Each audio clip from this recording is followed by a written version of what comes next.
Blake Flannery, how are you? Doing well. Dude. Thank you. Good. I'm stoked. I'm a little bit overwhelmed to actually even have you here. We're down here at the Arena training facility in Georgia. We're out here with the Praycor Counting Coup group, and we're doing some distance carbine work. And I had the good fortune of being on the line with you today and had an opportunity to sit down and talk with you.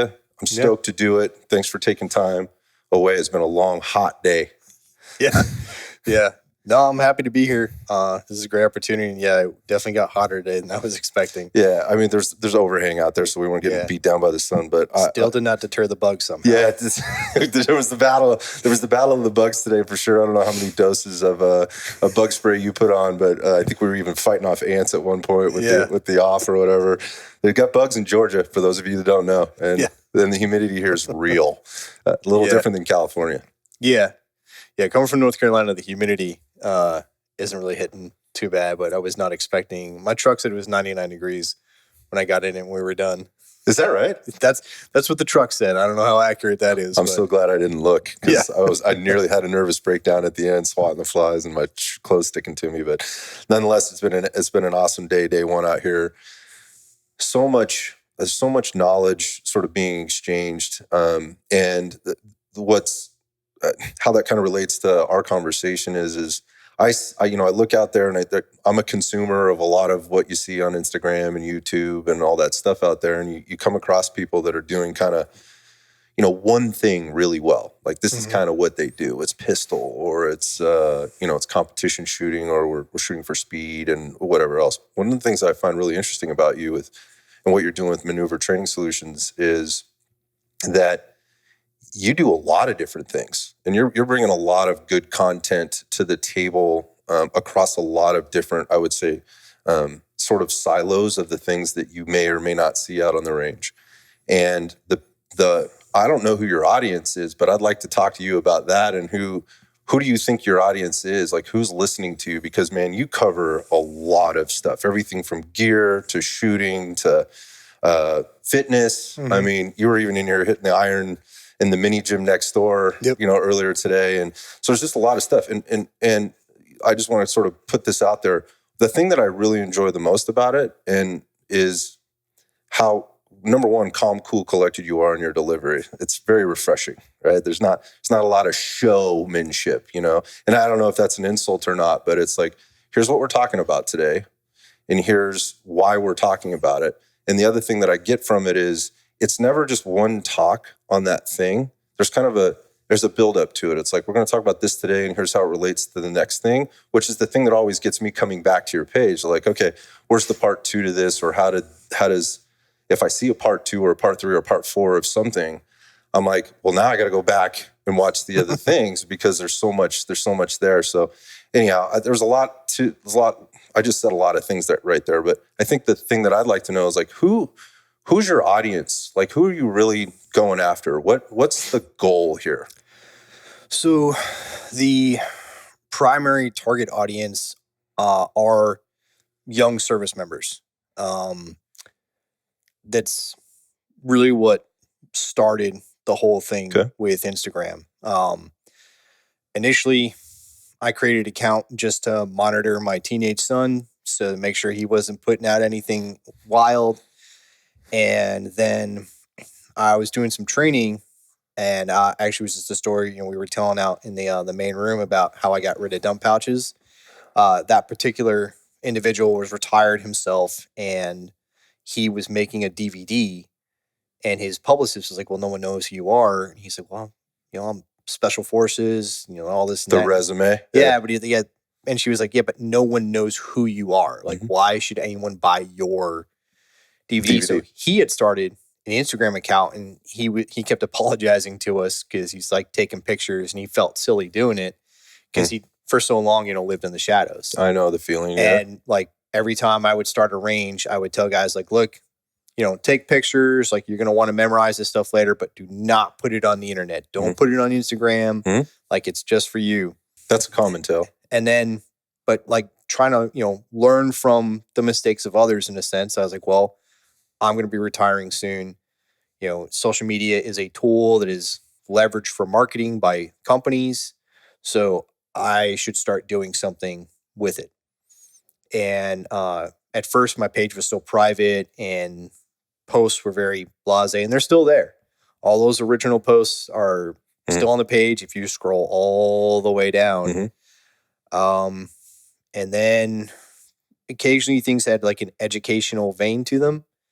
And that comes from, out of my 20 years, I spent 8, almost 9 as a instructor. Okay.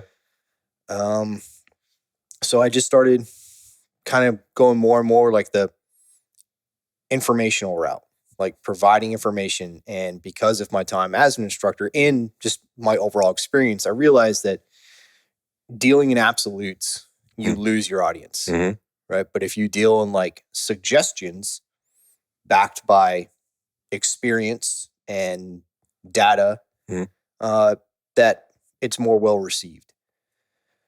And seeing a lot of Marines come through all the training that I do while I stood live duty, and simple things like guys not knowing how to properly set up their gun belts, not really understanding how to properly set up their plate carriers or this or equipment in general, putting the slings, like we talked about slings, this morning, like little things that a lot of, when you start, you don't know any better. You kind of just look at it and, well, I saw somebody else and I think it kind of looked like this. And yeah, I guess this kind of feels comfortable, or like, I just like the way that it looks, right. But then does it function well?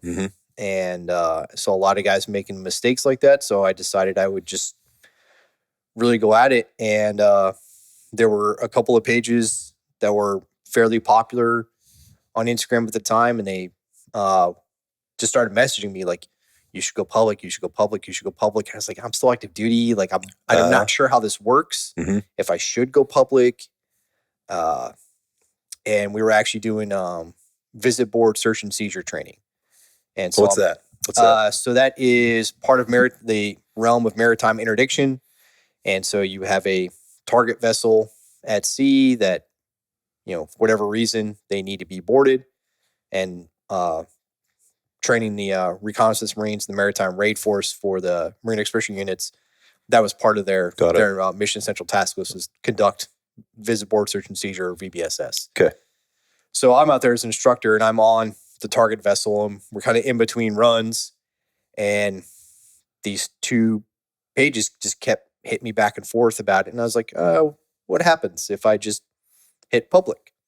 So I just pushed a little button over to public, put the phone back in my pocket, and it just started vibrating.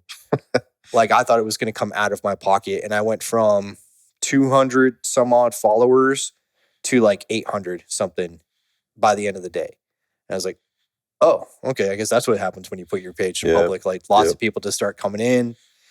And then those couple of guys, they pulled me into this group chat, and they just started, talking back and forth about things. And they were talking about like gun belts.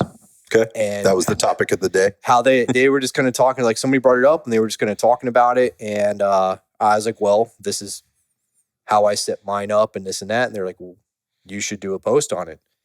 And so I did. And that was actually the first post that I titled Kit Considerations. Yep.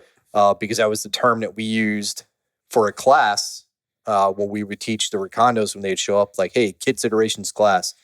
Just covering the basics of like, hey, this is what we require you to have. And this is how we suggest you set it up. Again, this isn't an absolute. Right. Because everyone's different. And, you got guys who are explosive breachers, shotgun breachers, guys carrying tools. Loadouts are different. Guys carrying different weapons, and they have different jobs. So like, you can't say everyone sets up the same way. And also that's not a leadership, right? To make everyone the same, that's simple. That doesn't actually require you to exercise any leadership. But if you give them left and right lateral limits, like this is the SOP of what you need to be able to carry, and I'm just going to inspect you once you set it up to make sure it makes sense. And then if I don't think it makes sense, we'll talk about it. And if you can essentially defend your point, then go with it. I love that. That's coaching. That's what that is. Yeah. And that's a huge topic on the show. Like a big theme on the show is in talking with the coaches that understand that. And the absolute piece is, I think, where things get really weird on the internet, right? You know, people have been taught one thing. And so going back to the new guys, the young guys, I imagine in some of these instances, you know, they have so many months to go through this training and get this information. And on one day for, I don't know, an hour, maybe, they talked about how to set up your gun belt, right? And it wasn't, you weren't being coached on how to do it. You were being instructed.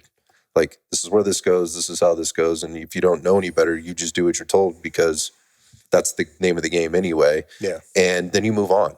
And now you're on to the next hour where they're teaching you how to do the next thing. And it's like you're drinking from a fire hose. Maybe you've never done this before. You have zero clue. And you're just like, all right, well, I got the gun belt set up now. So now we're talking about, I don't know, packs, kits, whatever happens to be. And so you're just piling on. Next thing you know, you're down the line and you're not set up properly or efficiently or whatever else. But that doesn't matter because we're on to the next thing and on to the next thing. But I think, again, that's like instruction versus the coaching piece. And you mentioned the left and right limits. I think it's a really good way of looking at things. I think that's a big challenge for people like entering into this industry. And I'll circle back to your career and your experience here in a minute, but people entering into the industry somehow, whether it's with firearms, whether it's with kit, whether it's with ammunition, whether it's with whatever else, and you're drinking from a fire hose. You know, if you're new to this, and it's you don't know what you don't know, and you're taking somebody's word for it, and you have to get in somewhere. So you do these things, and then if it does work for you, because again, you don't know any better, it's working, at least seemingly working for you.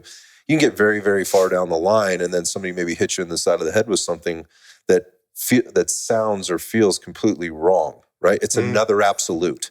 Let's just put it that way. You're being instructed to do something that's completely off of what you were instructed to do. And you're like, well, this has been working for me, and this is what all the guys in my unit do. This is what all the guys in my platoon, whatever, you know, and this is what so-and-so who has all these things, you know, under his resume told me. Yeah. That's like a belief system at that point. And to be faced with, who do I listen to now and what do I do? And am I going to look dumb, or is this really going to work? There's a risk of maybe not performing as well as I've been used to. Well, it's like the whole paradigm of monkeys. You ever heard of that experiment? No. So essentially, scientist puts like 5 monkeys in a cage, ladder in the middle of the cage, hangs some bananas, and one monkey goes for the bananas. Scientist hoses down all the monkeys with ice cold water. Did it twice. He hosed them down twice. They figured out they get punished if a monkey goes for the bananas. So every time a monkey would try to go for the bananas, the other 4 would just beat him up. They're like, we don't go for the bananas. And then once the monkeys learned, don't go for the bananas, and they stopped trying, the scientists removed one and introduced a new monkey. The new monkey tries to go for the bananas. He gets his ass. The other beat. monkeys beat his ass, and they learn, okay, don't go for the bananas, until they were like essentially like third generation. Like, he'd swapped out all the monkeys like 2-3 times. He never again pulled out the hose. But the behavior was the same. But they understood that it would happen, so they would automatically prevent, but they didn't know why. By that third generation, they just know you don't go for the bananas. I don't know why I've never heard this before, but that was very powerful. Yeah. That was very powerful. That's a lot of like the military in general. It's like, well, this is the way we've always done it. Yeah. Yeah, we hear that a lot. Yeah. Yeah. You know, it's in a lot of things. And I get that. And that was why, like, I decided I really need to like keep pushing forward this thing, because I did always do it that way until I did it this way. And then I did it this way. And now I do it that way. And all the learning that I did throughout my 20 years, and I'm still learning. So rather than just kind of keeping it all myself and just kind of, you know, fading off, which, you know, there's nothing wrong with that. But if I can deliver the knowledge and give these young service members a leg up. So instead of starting on the ground floor like I did, you know, maybe they can start on the 10th floor. Like, their shit's put together. And I expected there to be like the airsofters and the LARPers. Like I knew they were out there, and they were, you know, probably a lot of young teenage looking kids. for information. Yeah. Yeah. And just looking, you know, probably like find one of my photos and probably like copy it and, you know, build one of the new loadouts. I didn't realize how deep like this community of folks ran, you know, primarily in the US, but I get messages from people in other countries who like are trying to do their best with what they can in their country, and like being prepared, and like how interested people really truly are in this, and not just for like the looks of it, but the building of skill and capability. So that has just driven me to keep doing it. So that's the drive. Yeah. Yeah. The discovery of this so stuff. many people that want the information beyond those that are in military, in law enforcement, just the everyday citizens that just want this information to be more capable. Yeah, it's crazy though. It's crazy. There's a dichotomy there. They're going back to we've always done it this way, so we're going to continue to do it this way. And how many people are still in that, despite how many people like you, let's just say those voices have been louder, obviously, in their head, right? Mm-hmm. The previous voices, and now that voice is still in their head. We're starting to hear new voices out there that are like yourself, that are putting this information out, and people are receiving it well. It's just maybe there's a little bit of a hesitation to rebroadcasting that information for fear that they're going to get their ass beat by the rest of the monkeys.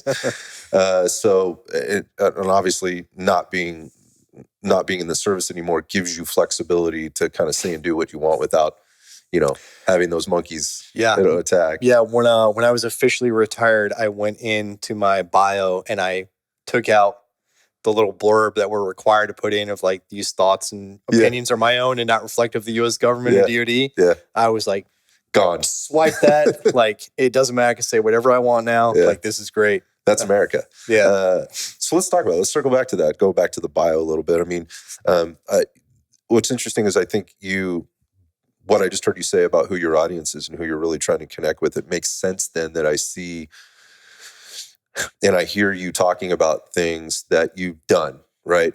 As for context to why you may be doing them now, right? You don't have a problem reminding people like, this is what I did. But at the same time, you're not hanging on this as this is why I'm telling you what I'm telling you. I did this. It gave me a lot of experience and a lot of knowledge, which is now being turned into wisdom. And now I have the flexibility, you know, to get it out there. I guess that approach, again, going back to the audience and, you know, kind of how you position yourself. There's some cool pics of you, you know, doing stuff in the past or old equipment you may have run or stuff you're still running now. You just run it differently, you know, or whatever. That makes a lot of sense. That was a question I had for sure. But let's talk about, you know, I got a little bit of insight from you, but I was like, I got to walk away from the table because I got to save this for now. Yeah. Let's talk about what you did, you know, as a Marine, kind of how things evolved for you. And I think part of this is the timing of when you got in, which I find interesting because there was a huge evolution that was happening in the Marine Corps at the time you were there. There was a lot of learn by doing or trial by fire, maybe is a way of putting it. So let's talk about it. Yeah. So I arrived at Parris Island, South Carolina, for Marine Corps basic training, end of July 2001. So this is pre 9/11. Yep, pre 9/11. So 9/11 happened, and I was in range phase. I think it's like week 5, or was week 5. No idea what it is now, but was outside, and how like we were doing some of the dry practice stuff on the range today, like getting your positioning. We spent a whole week doing that in basic training.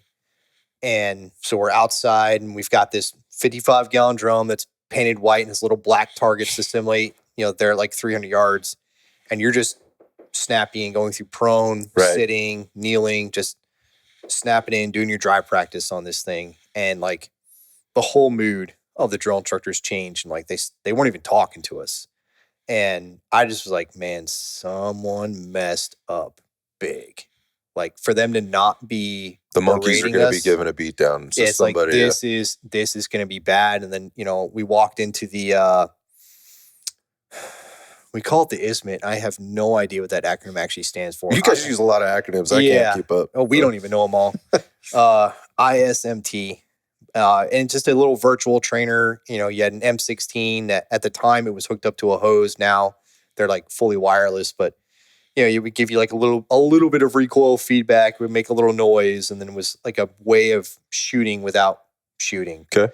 But we brought our squad into the building for our turn, and there was a lounge for the drill instructors, and the door was open maybe like a foot and a half. And I saw a TV. I saw fire on the TV, and I was like, okay, it's news. There's a fire. There's always awful stuff on the news. Like, I didn't think much of it. And then somebody closed the door. So that was like 2 seconds, 3 seconds that I saw this clip of a building on fire. Couldn't even make out what it was. Didn't think anything of it. Walked into the actual room, and the drill instructors never like went into the actual simulator room. It was always just the recruits and the marksmanship instructor who was like, more relaxed. And apparently I wasn't the only one who realized the mood was different, because one of the other recruits was like, "Sir, what's going on?" And his words were, "We've been bombed." Wow. We're like, "What?" He's like, "Somebody flew planes and bombed us." That's what he knew. And that's how he phrased it. So in my mind, I'm thinking like foreign bombers flying over soil and dropping bombs on us. I was like, oh, we're definitely fucked. going to war. Yeah. We are like, you don't get to do that. You don't get to do that. You don't get away with that. We are going to war. It's like, all right, okay, shit's real. This is real now. Like, okay. And it was wild because like a lot of guys later on that day, maybe if not the next day, they finally told us like planes crashed into the World Trade Center. Plane crashed in the Pentagon. Another one went down in a field. And terrorist attack, and whatever they knew, they started telling us. But it took a long time for the thing to be developed. There was so much going on, and you're in this microcosm where the information coming in is going to be very limited, very controlled. And a lot of guys didn't think it was real. They thought it was a scenario. Like that's in training, made up to like put us in the mindset. And it wasn't until like they started getting stuff from home of, magazine covers and clippings. Newspapers or whatever, I mean, the first couple of... This is before Instagram. That stuff didn't go viral. Like social media was going to the cafeteria. Yeah. Like, I don't know what we did. That's where the drama happened. AOL Instant Messenger. Yeah, that's where the drama chat room happened, And then slowly, like, it started sinking, like, no, this is real. We had a meeting with the battalion commander of the recruit training battalion, and he was like, I don't know what's going to happen. He's like, for right now, you are continue on with your training as scheduled. Boot camp might be cut short. We were like, oh, like that's very serious. Like troops are needed so badly. We're not even going to finish basic. We're going to get through like marksmanship training, and then scary to think maybe about, get called out. Scary to think about, especially probably even after going through all the training. And a lot of guys were definitely super nervous.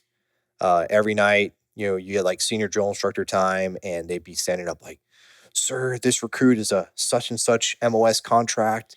Am I going to have to go to war?" And he'd be like, "Yeah." That's why you're here. All Marines will go to war. Like, you might not be the one doing the direct fighting, but if you're an aviation mechanic, you have to fix the planes that are going to go fight. If you're supply, you have to get the supplies to the people who are going to fight. And he's like, if you're infantry, you're going to be fighting. Well, how did you handle that? Probably not the way you're supposed to. What does that even mean, though? I was super excited.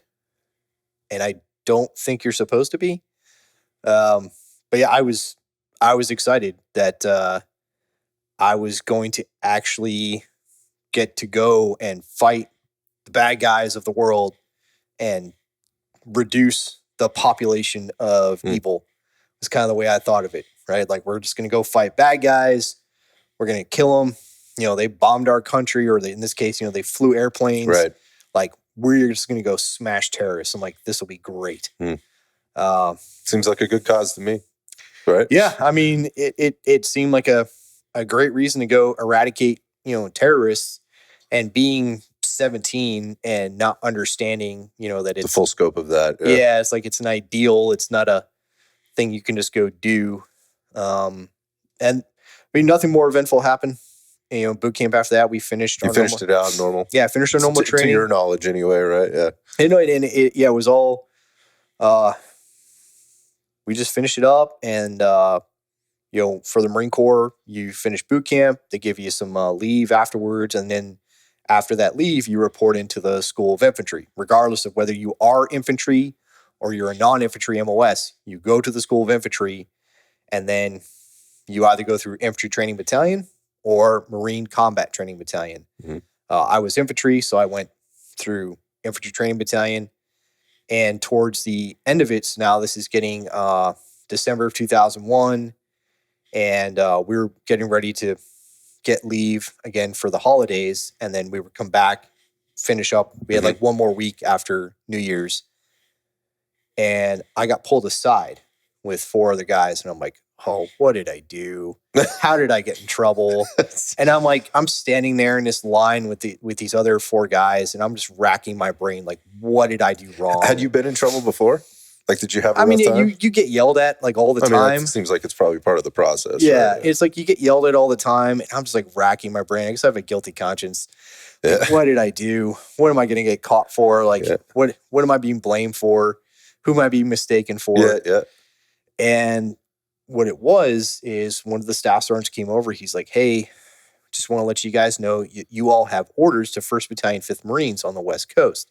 And I was like, oh, yeah, that makes sense. I had guaranteed West Coast in my contract. Okay. And I'm like, okay, cool. But, and then? And he's like, but you are going to meet your battalion in combat. Wow. And I was like, oh, okay. I was like, this is that baptism by fire thing I've heard. Yeah. Like, okay. So we didn't know anything more than that. Like, that's all that they knew. They're just like, hey, we need you.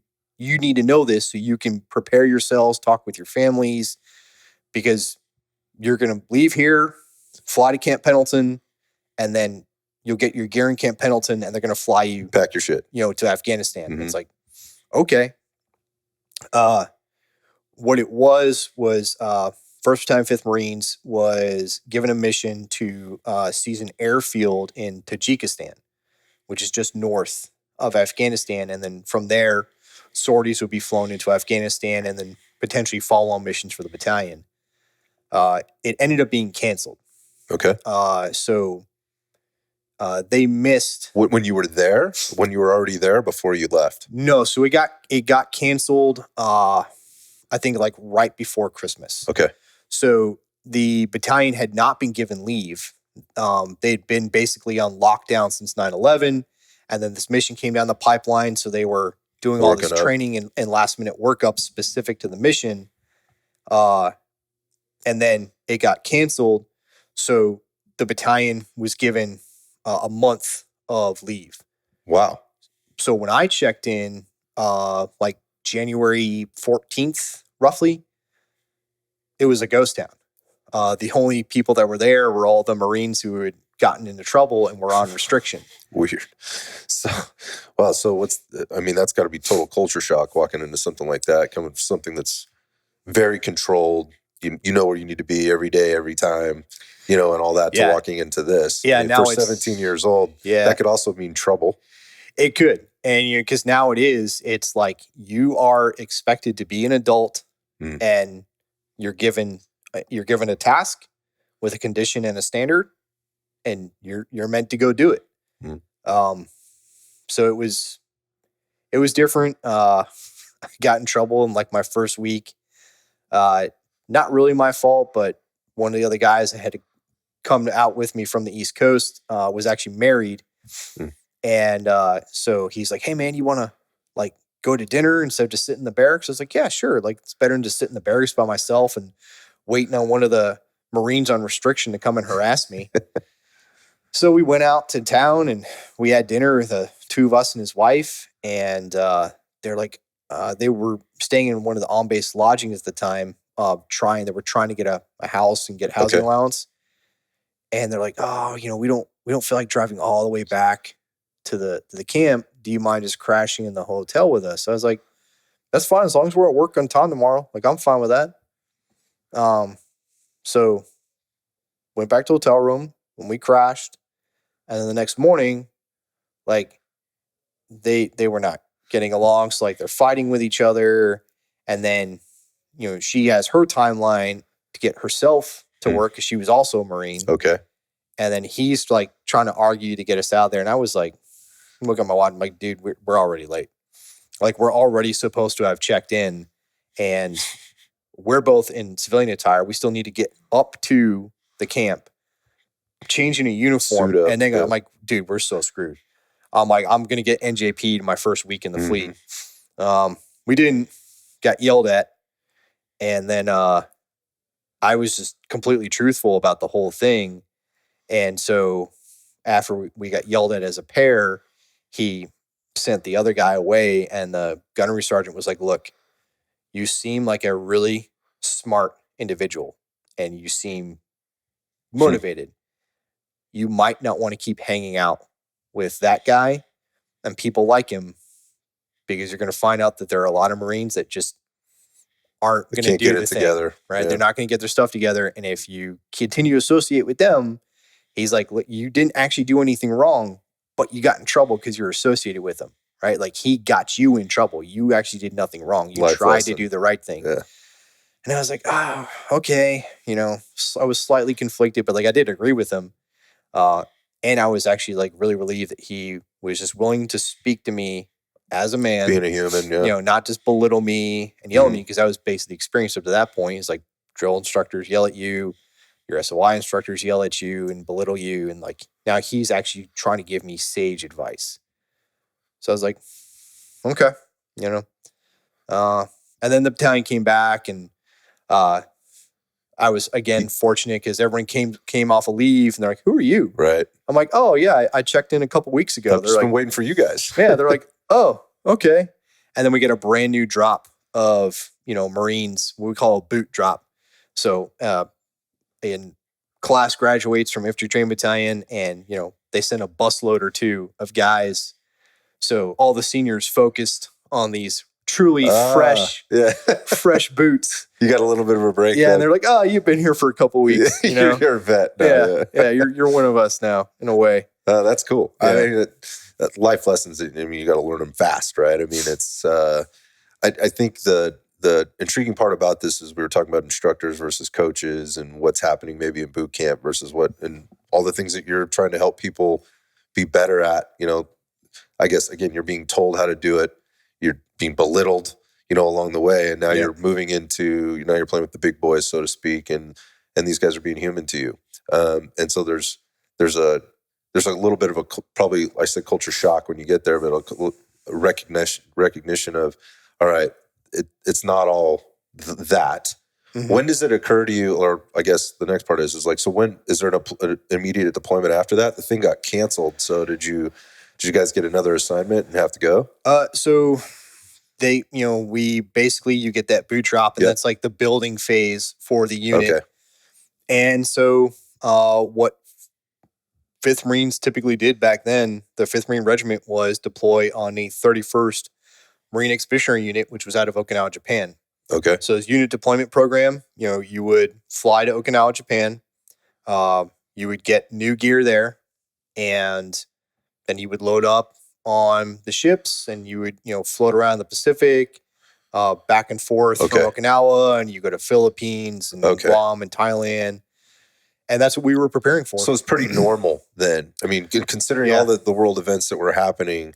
At that point, there's this huge build up to, oh my God, we're going to be there like in a matter of days. Now it seems like more of a mainstream. This is really the typical process. At that point, like Afghanistan was looked at like another Persian Gulf. Like, oh, like we've already basically won. Like we toppled the Taliban are gone. We've moved them out. We're instilling this whole new government.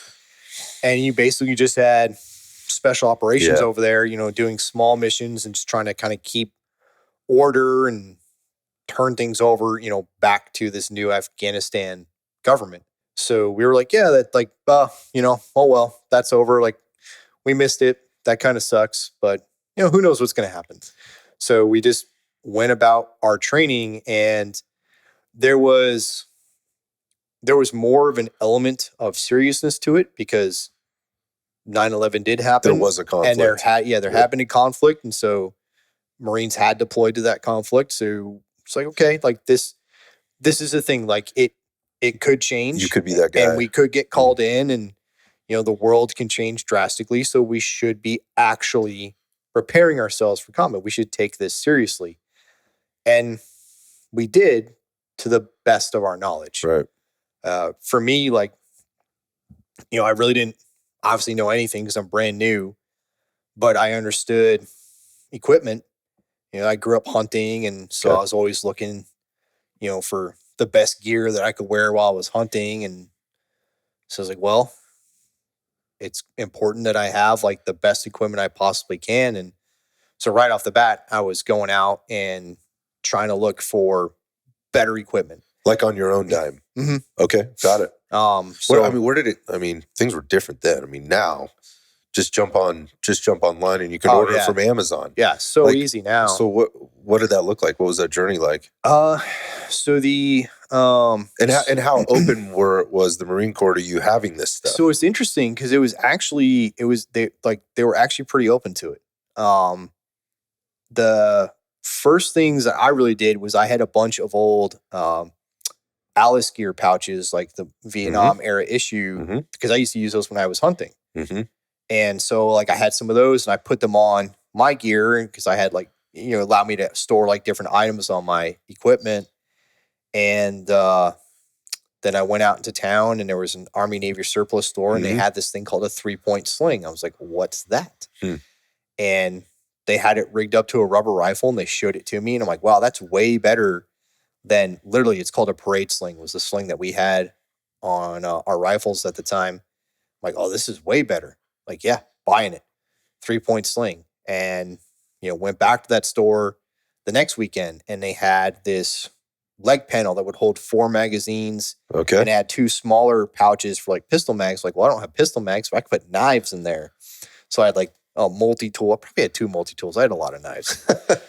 And so there was that. And then I found out where those items were made was actually a shop in town, like down the street. Okay. So I walked down the street to that shop and this guy had all kinds of stuff, special operations equipment. That you'd never seen. And only the cool guys were getting that shit. Yeah. And he had all these like pictures up on the walls. And there was all these like Force Recon guys using his gear. I'm like, oh, well, you got to have that. Yeah. Like I'm going to be Force Recon one day. I should have this equipment all now. Of it. Give me all of it. Dress for the job you want. Yeah. So I bought like a leg panel for 40 millimeter because I carried a 203 as a Fireteam Leader. Okay. And like every little thing that I could. And it just there was like little things like that and just trying to soak up as much training and knowledge as I could and do with it. Not to denigrate the guys I was working with at the time, but wasn't really given like the best examples of what leadership is supposed to be. A lot of it was like, oh, well, I'm a non-commissioned officer now. I'm an NCO, so you got to listen to I don't serve Firewatch. Yeah. Like you do Firewatch. Or I'm not an NCO, but I'm assigned as a squad leader, so I don't do Firewatch, you Firewatch. And it's like, well, if you're fired to me, it's like rank and billet meant getting out of certain details. Okay. It wasn't like actually taking responsibility. It seemed more about just like delegating that responsibility. My time is up. Yeah, I don't have to do this anymore. And it wasn't like delegating authority. It was just delegating responsibility down. Oh, okay. So yeah, I was like really trying to figure out, and I was assigned as a Fireteam Leader, but I had no idea how to lead. What did that look like? I didn't know how to lead. I didn't know how to mentor. I didn't know how to coach. I didn't do any of that. So I definitely struggled. I know I didn't do a very good job at it. That's no wonder, though. I mean, but I was trying to do the best I could, and the best I could do is like, well, I should kind of focus on myself because if I'm awful, then there's no way I can make my fire team any better. So I was like, I'll just keep trying to do my best to make myself better and set the example for my fire team. So I just wonder about getting the knowledge and the training. Where do you go for that at that time? Like, where do you look for it? If you don't have great leadership? At that time, it's there in the unit. Like you You get just what you find get. that you find the guys that can help you. You get what you get. You find the guys who are like-minded. And I was fortunate that there were guys who were very like-minded and motivated, like truly motivated to do well and to excel and to innovate. And at one point, myself and one of the other younger guys got called out of formation by our company commander because one of the issues when you have, the 40 millimeter grenade launcher, there wasn't a good way of actually carrying 40 millimeter. You would be issued a handful of pouches so you could carry, I think, like 8 rounds in total. But then it would take up so much room on your vest, it was hard to figure out where to place your magazines and your frag grenades. So he wanted us to come up with a solution of how can we do it. And like the pack came with a bandolier at the time. So we looked at like hip mounting the bandolier in a way. So like they were open to innovation. They were open to these suggestions. And I even made the suggestion, I was like, hey, sir, there is a place out in town and I don't know what the whole procurement process is, if we just have funds that we can spend, but they make this leg panel. Like I have one and it holds 8 grenades of 40 millimeter. So like you have that and like 2 pouches. And then I think that would be pretty easy. And he was like, okay, like I'll take that under advisement. It never happened. But like he actually listened to it. Okay. And yeah, and then so we just continued to do our workup, thinking, we're going to deploy in the MU. And it was kind of ironic. In all of our training scenarios, we were always fighting, some imaginary Iraqi army unit. It was always like some scout unit or some motorized unit or mech unit or infantry unit. And there were a couple of times like, we might be getting a mission to take a bridge in Iraq. And I'm like, is that how this actually works? Right. Like, are we actually going to like be inserted into Iraq to like secure a bridge? I was like, I guess that could happen. I don't know. But like after a while, like those rumors kept circling so wildly and we keep fighting these imaginary, which is funny because now you can't do that. You don't fight like imaginary Russian units or imaginary Syrian units or imaginary Iranian units. Like they're all made up. Like the country names are made up. Interesting. The organization names are made up. If you look at them, like they resemble. It is ISIS. It is Al Qaeda. It is the Russians, but you can't call them that. Interesting. But we were doing it, and here comes the holidays again, and it lined up well because your pre-deployment leave is going to be your holiday leave. Come back after New Year's, and then we're going to be flying to Okinawa and doing our 31st MU thing. And I was a little bummed out because I wasn't looking forward to sitting on the boat and, hearing all the horror stories of backed up toilets and things like that. Like it didn't sound like fun. But I was the gear guy. And so going home, I had found the Black Hawk catalog. I remember that thing. Yeah. I had found the catalog. And so I called ahead like a week prior. I was like, hey, if you guys are going to get me any gifts for Christmas, like this is what I want. My list. That's great. And it was the Black Hawk Ranger Assault Carrying Kit, the rack. And I got that and like a couple of random pouches. And I put all that together and I brought it back to California with me. And I get back to my barracks, and I got back to my barracks like a day or two before the leave block ended.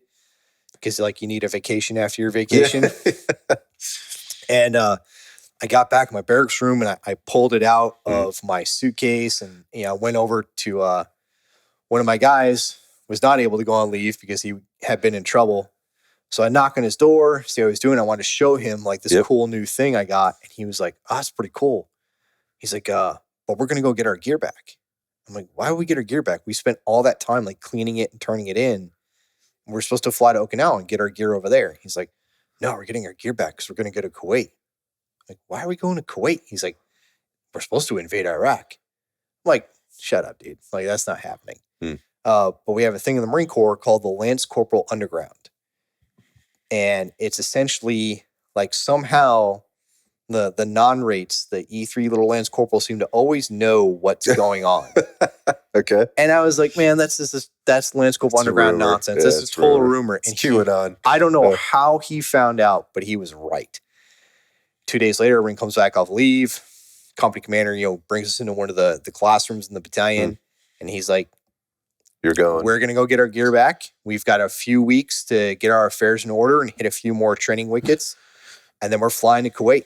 Wow. And he's like, we'll be staged in Kuwait. He's like, I have no idea how long we'll be there. I have no idea if we'll actually, go to war with Iraq. He's like, nothing could happen. And like, you need to be prepared. Like, we could go over there and sit in Kuwait for like 6 months, 8 months, 9 months. He's like, a year? I don't know. He's like, deployments are usually 6 months, but this is a special circumstance. We could be over there for a while. And then if we do go to war, he's like, I have no idea how long we'll be there. That would go for it. Nobody could make that call, right? Yeah. And it's like, okay. And in this briefing, he said, I don't want any of you going out and buying a bunch of equipment. Okay. He's like, don't go out and buy a whole bunch of equipment. And this will always stick with me. I don't want to see any hatchets on your gear.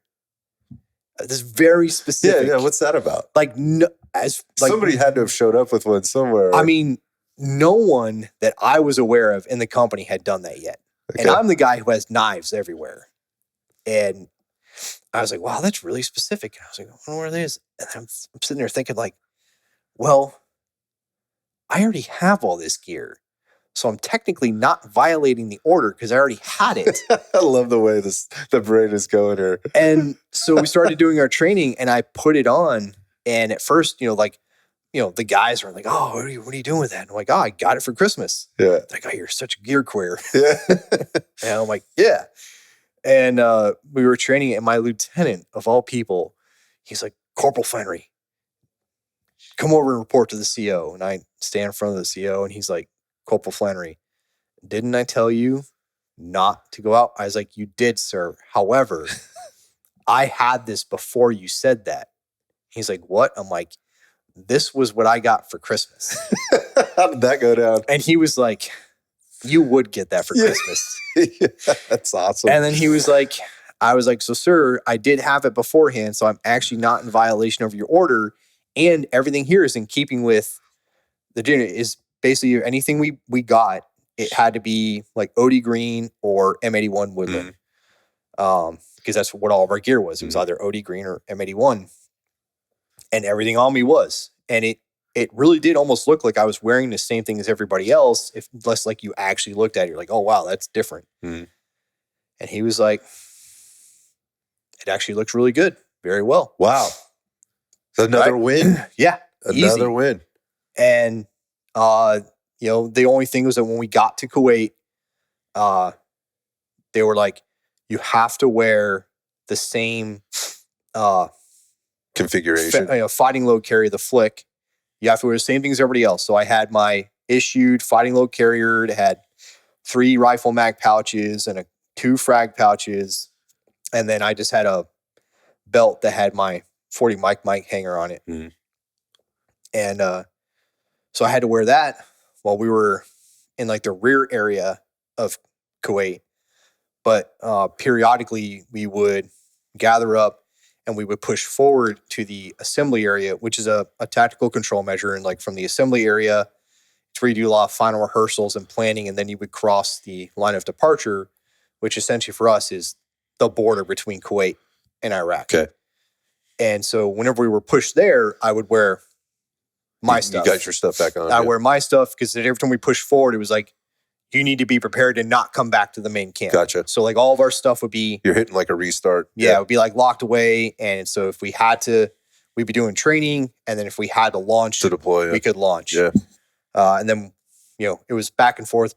So, okay, get back to the main camp, put my rack away, put the FLC back on, and walk around camp with the flick instead. And then when we deployed, we finally made the push, and I had all of my stuff, and I was like, all right. So this answers so many questions, right? Like this answers so many questions in terms of how you cover things and why you are such a nerd, if I may, at this stuff. I wonder. So now you've got all this stuff, and you think it's going to help you. Did it? Like, what's the reality of this? Like, what did you discover? Yes, and no. It helped me in the sense that equipment can always help you with whatever skills you might already have. Yep. Right? Good equipment enables you to use your skills to their fullest. What I didn't have was a lot of skill. Interesting. At that point, I think I'd shot maybe 12 magazines worth of ammunition in a year. Wow. There was a short stint because manpower was different. And so we actually had to combine fire teams. And I volunteered to be the saw gunner instead of a team leader. So in that short time frame, I think I shot like maybe 4 or 5 drums, 200 round drums through the saw. And then I got married, so I was promoted to corporal, back to Fireteam Leader with my 203 and all that. So I did not have a lot of confidence in my marksmanship ability. And I still wasn't really certain of myself as a leader. I was also kind of like, I was the nerd, right? I was not one of the cool kids. I was the nerd because I had all the new fancy gear and I had always had a bunch of knives on me. And so I didn't fit in because my concern was I wanted to be really good at my job. I wasn't concerned about making friends. And so that also kind of kept me on the outside of the double-edged sword of the little cliques. Yeah. It's not cool, but you're the first person they come to if they have questions, I bet. For some things, yeah. I had a lot of theoretical knowledge. Yeah, that's what I mean. Yeah. I could recite, our it was the 6-5 back then. Now it's the 3-11, the infantry rifle squad manual. Like I knew that thing cover to cover, but we hadn't really done it. And there was a lot of like, you don't need that. Like, this is how we do it. We go to the field, we do it this way, and it doesn't really matter what it says in the book. So I did not have like the utmost of confidence in a lot of my individual skills. And I was concerned about leadership. And then I was, Black Hawk Down was a popular movie at the time. And it was like, man, they ran out of ammo. It was the movie. We got to have a lot of ammo. And initially we had 6 mags per guy. And then they upped it to 8 mags per guy. Based on that incident? Just in general, they're like, we should have more ammunition on us. And I don't know where I acquired the extra magazines, but I had 15 rifle mags for myself, which is a lot. But I was like, there's going to be a ton of shooting. Like, this is combat. There's going to be a ton of shooting. We're supposed to be fighting like battalion on battalion. And I'm like, so I'm going to be ready. Like, I'm not going to run out. Yeah, right? In theory, yep. And like, I was like, why do you have so much? Like, you're a fire team leader. Like, your weapon is your fire team. And I was like, yeah, I understand that concept, but like, I'm the grenadier. Like, now we've changed it. Now the grenadier is not the team leader. He's just a guy in the team. But like, I'm the grenadier, so that weapon needs to be employed. I have a rifle. That weapon needs to be employed, and I employ my fire team off example. Like, we worked that way. Like, the fighter leader concept was like, you would do things and your team would respond off of you, and you're watching the other fire teams taking direction from the squad leader, and your fire team just goes off of you. I'm like, so I'm pretty sure I can do that and be shooting bag at the same time, because you guys are basically telling me like I shouldn't be shooting at all, and that doesn't quite track. Right. Yeah. Right. Now looking at it, like I understand a bit more of what they were trying to get at is like, you should not be as involved in the fight as like a basic rifleman, right? That rifleman's only job is to fight and to do what he's told. Whereas the fire team leader employs a fire team, takes direction from the squad leader, and so on and so forth. But yeah, I was like, well, I'm just going to be You're prepared as I prepared. possibly can. Yeah.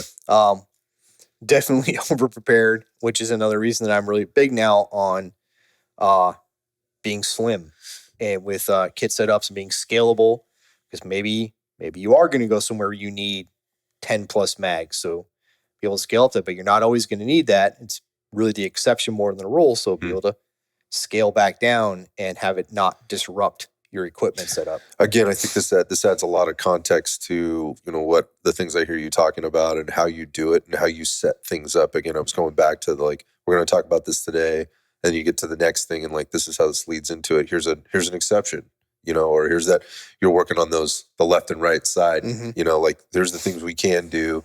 Here's what you may do. Here's what you might not do inside there versus, again, the absolutes.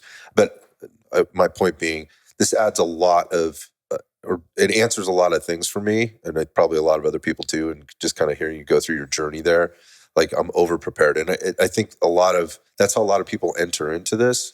I'm not familiar. I did not serve, so I don't understand. I can't. I can try, but I can't understand. But I can't understand your experience. But what I can understand is wanting to make sure that I'm ready, right, and being very conscious of this and trying to, if I'm not feeling like the people around me are helping me to do that, then I've got to go find some answers on my own. But I also hear what you're saying is you're pushing back a little bit, and you're talking about the theory, but you're also talking about critical thinking, and trying to make some smart decisions. Maybe again, over prepared.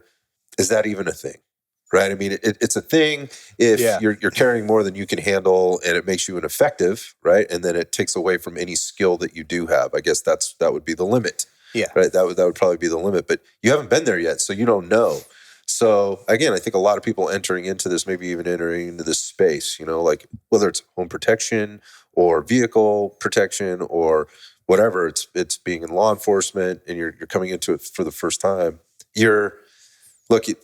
It's all theory until you put it into practice. So, but I like the critical thinking piece, and I also like that you're pushing back, but you're also not getting in trouble for doing that. So there's something to this, right? Even the leadership's seeing that. There's something. Yeah, there wasn't any actual true repercussions. I just wasn't one of the popular kids. Yeah. That's an interesting place to be. Yeah, I wasn't one of the popular kids, and where it did kind of bite me in the ass a little bit was we get through the deployment, push to Baghdad, fight in Baghdad, taking the palace, and then we got the whole message, we've won. Right? It's like, we've won. It's like, we did? Okay. And we moved from Baghdad down to a place called Ad Diwania, and from there it was like, we were essentially just counting down the days to when they're going to get us home. When we get out of here. We knew from here, we're going to go home. We would do occasional patrols outside essentially the fob that we had established. But one of the days I walked into the company office, they'd taken over an old building, and my first sergeant was sitting by the door, and I forget why I was in there, but I greeted him because higher rank, got accustomed to courtesies, greet the first sergeant. And he was like, Corporal Flannery's, why did you not have your helmets on during stand 2? And I was like, what? First Sergeant, we don't have stand 2 in this camp. He was like, you know what I'm talking about. It's like, you don't? Actually very confused as to what you're talking about. And then he started describing it, and what he described was there was an occasion about 3, maybe 4 days before we actually entered Baghdad. Okay. And we had stopped in position, we had dug in, and I generally knew, you generally know, stand 2 is a thing you do every morning and every evening around twilight. Okay. And you go to 100% security. Everybody's on security. And I was sitting in my fighting hole waiting for the word to be passed down, stand 2. So I have my helmet right next to me, and I'm looking out, and I had been not on watch. Like, it wasn't my turn to be on watch, but I had nothing else to do. So I'm sitting looking out at my sector, and I had my helmet next to me. And the call never went around. And it got dark enough, and I'm like, somebody should have called stand 2. And I kept looking around. I'm like, but not everyone has their helmets on. Like, throughout the whole platoon, I can see the heads and fighting holes, and like those, you can tell that when someone's got a helmet on and not, because like you either have a big dome or a more human shaped silhouette. And then it got dark enough. I was like, well, I'm gonna put my helmet on because it's dark now. And I just keep looking around. I got my night vision down, and then I was like, well, now it's dark enough that stand 2 should be over, and I'm still don't have to be on watch. So I took my helmet back off and chilled out for like another 30 minutes. And then I turn on watch and let my guys go back down to, their rest plan. And that's what he was talking about. Got it. Was like that. Apparently he looked over at that moment. And out of all the people that didn't have their helmets on, in all the moments, yeah, I was the one that he like actually took notice of. And so he was like trying to grill me about that. And I was like, yeah, first sergeant, like the word didn't come down. So I waited. I was watching my sector. Like my guys were all just happened to be watching our sector. And like I did eventually put my helmet on when it was getting dark, and I realized somebody should have called stand 2. And I put my helmet on, put my nods down, and like that was that. And then we started talking about the deployment, and I was like, yeah, I thought it'd be more. I thought there'd be more fighting. I thought it'd be tougher. And then he lectured me about, wanting to fight, which now that I'm older, I can understand where he was coming from. But at the time when I was young and pertinent, I was like, yeah, what are you 20 years old, maybe 19? 19. Yeah. I was like, you sound like a coward. I was like, you don't want to be in the fighting. I want to go confront the bad guys and take care of business. Interesting. And if I so happen to perish, well, then I'm dead. So I don't know it anyways. Was like my whole mindset about it. And that and not getting along. So my platoon commander, my lieutenant, was actually the first KIA of Operation Iraqi Freedom. Wow. Kind of an unfortunate distinction. So our platoon sergeant bumped up to take his billet. My squad leader bumped up to platoon sergeant, and one of the other fire team leaders in my squad, who was a little senior to me, he bumped up to take squad leader. And then we eventually got a new lieutenant like 2 days before we rolled in Baghdad. I got a brand new lieutenant. I didn't get along too well with that platoon sergeant. He did not enjoy my style. My style was just talking to people. Hey, guys, we got to go burn trash. Get your gear on. We're going to go burn trash. Hey, guys, we got to go move MREs. Put your gear on. We got to go move MREs. Hey, guys, we got to go do this. I would just tell them, right? They understood. We're getting it on. But he was impatient, and he'd be like, why aren't you yelling? Because I don't need to. It's not effective. I can scream at them if you want me to, but it would not be effective. And he didn't like the fact that I was essentially talking back. And I was about as tactful as you could be without actually doing something to violate the Uniform Code of Military Justice. But because he couldn't actually do anything to me, they decided that I should be put in the armory upon return. Instead of getting my own squad, I should be put in the armory. And I was like, yeah, that dog don't hunt. So I was like, how do I get out of this? I found out the sniper platoon was going to have an in-dock when we got back. And I'm like, done. That's my ticket out. Okay, so this is where things change. Okay. Yeah. That also answers a lot of questions. I was wondering where we were going with this, but that's it. So again, I'm going to go back to where I started with this is Mr. Calm, Cool, Collected. When you showed up here and you walked up, we were having dinner. You walked in after dinner, and I recognized you immediately. I wasn't putting the name together, and you walked up, and I'm like, oh, this is the guy, right? And then we had a few moments last night, where we were just kind of hanging out, being social as we got here. And then again, I was fortunate enough to be next to you on the line today, and you're the same guy, right? You're the same guy in person as I see, and then that's not always the case. And you hear people say that all the time, like they want to know, is that guy the same guy that you see online? Is he like that in person? So I'm trying to put my experience with you, which has been very little. It's called 24 hours at this point. If you were then the same guy that you are now, I could see where this could be really hard for a hard charger to try to get under your skin or try to get up one on you when you're just like, well, let's think about this for a second. And before we respond to this, let's critically think about it, and we have rationale for what we're doing. Because everything that you present ever, that was the same way you were helping me on the line today, it's very, it's very deliberate, and it's not said with it has to be this way. It is a suggestion. Yeah. It's always been a suggestion. Like, you don't have to do it this way. I'm not telling you this is the only way, but when you listen to it, you're like, this guy's fucking right about this. Like, something's telling me in my gut, like he's right about this. I don't know, but this is the guy I want to listen to. But I can see where this could be a real issue for somebody that maybe came up a different way or had just been told what to do and yelled at, the entire time. But this is a different leadership style, right? It's a different leadership style. Sometimes, sometimes this can be effective. For some people, they do need to be yelled at and they just don't know what to do. Maybe. Yeah. I don't know. I've come across those people in my life. Yeah, no, for sure. Unless they think you're pissed at them, they're not going to do it. Okay. But this is where this person that you are, I have to imagine, kind of works out in your favor, because this is where things escalate for you in terms of what you're doing. So you move into the sniper platoon, but you're not going as a sniper. No, so you always enter the sniper platoon. You're called a pig for professionally instructed gunmen. Yeah. You take the indoc and you make it into the platoon, and the whole indoc and your initial training in the platoon is all designed around getting you ready for sniper school. Mm-hmm. We were in a very interesting position. So, when we pulled out of Iraq, we were like, hey, we're going to send you guys back to California, and we're going to rebuild really quick and send you guys out on the 31st MEU like you were supposed to, because we have to fix the MEU rotation.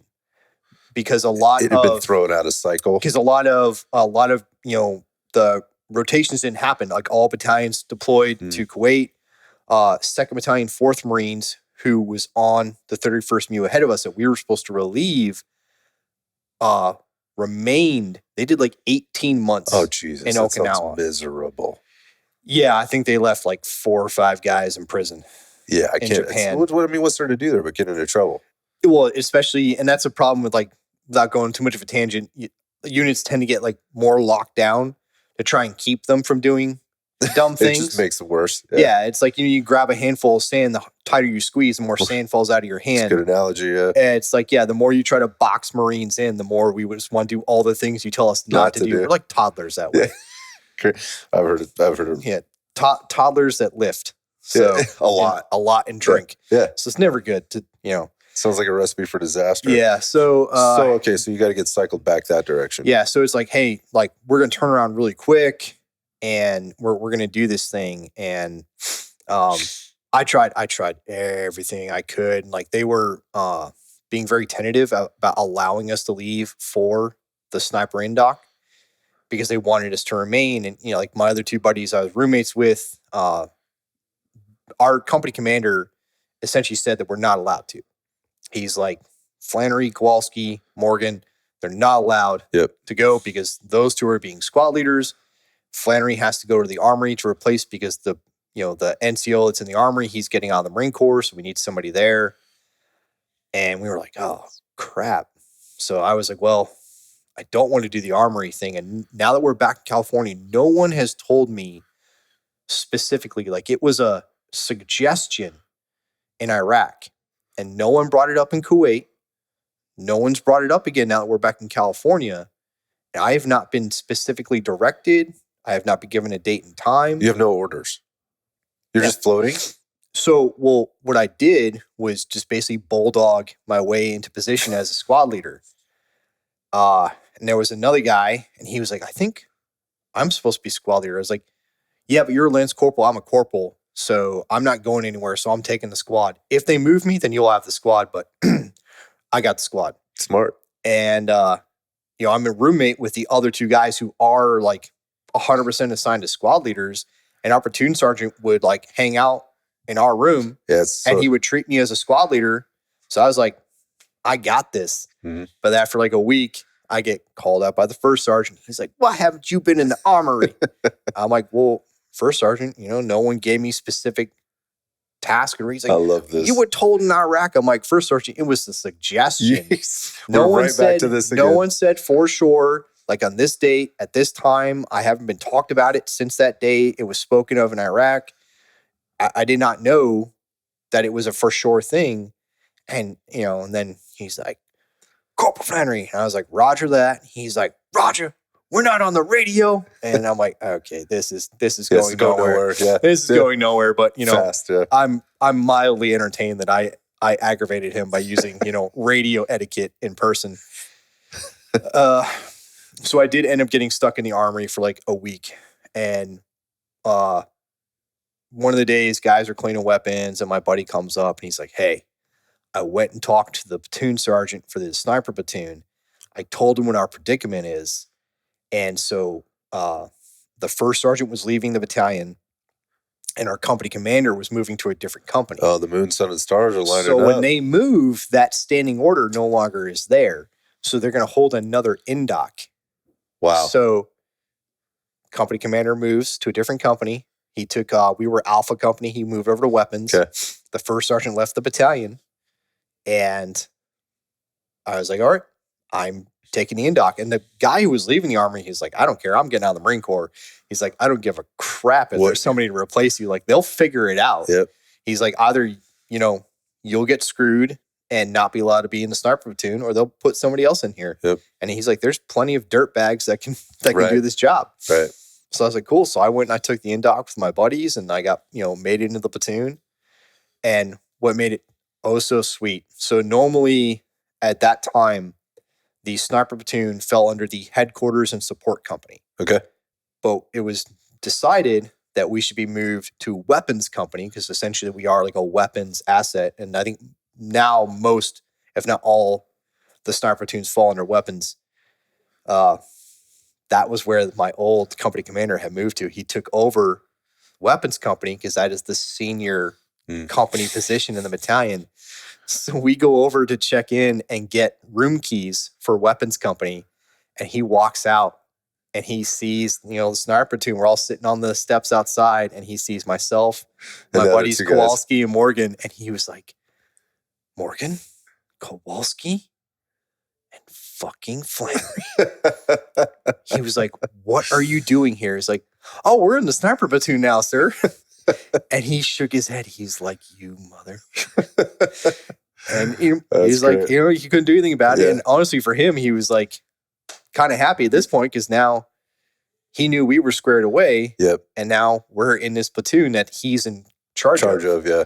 Wow, so, man. What a fortunate, what started so wrong, right? It's starting to really work itself out. Yeah. This is an interesting time, from my understanding, with Marine Corps too, because there were, I think you're alluding to this. There was a lot of shifting and shaping happening during this time, because there was a conflict which forces innovation, which forces things to be moved around. MARSOC didn't even exist at this point. No. Right? So there was a very specific way the Marine Corps done things for a very, very long time, and it was all being questioned to certain extents. Like, we have needs, and we don't have a pathway to fill those needs right now. Well, MARSOC, actually, I have to take that back.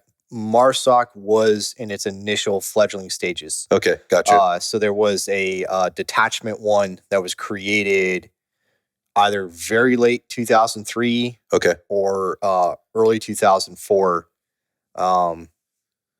So there was this unit that they were trying to figure out how is the Marine Corps going to play in SOCOM, but essentially it was just a bunch of force recon guys, right, that were just kind of off doing like their own thing. That's what I've heard. And it was a test bed effectively, and so like that was happening, and we had read about it at that point. I think, some of the stuff kind of blurs together. So I think by that point we were kind of like, oh, okay, like that's pretty cool. Like there's this new, other more elite unit, other force recon. So that was like a new, like, hey, we'll do that one day. Like we'll go do that thing one day. But yeah, we were just really focused on what we had to do in the platoon, and things were changing, leading up to the invasion, and even deploying out there. we didn't do any practical application for medical training. Like no one had heard of TCCC. Really? It was just considered first aid. You had your IFAC back then was this plastic box of like 4x4 by 2 inches thick, and it came in a little canvas bag, and it would have Band-Aids, iodine, a couple of pressure dressings, and a cravat. Wow. Which is a triangular bandage with some safety pins. It's like a Boy Scout first aid kit. Literally just like a first aid kit, not even like a actual like trauma It's not kit. I mean, and you can't call that an IFAC. We would, do classes and we would talk about it, but they were like, you don't use tourniquets.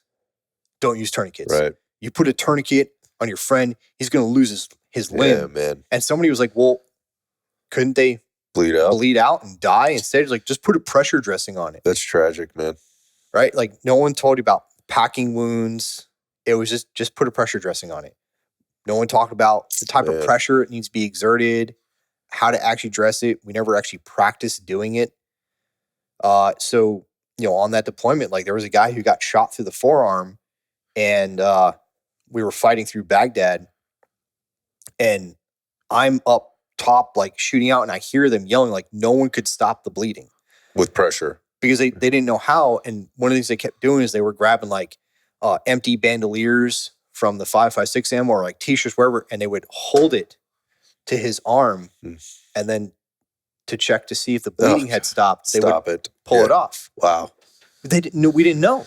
Right. Like no one had actually trained us. So like that's a big thing that's stuck with me over the years, is like how, like there's definitely a lot of injuries that could have been deaths that could have been prevented if we had what is now considered basic common sense knowledge about trauma medicine on the battlefield. Wait, did that guy make it?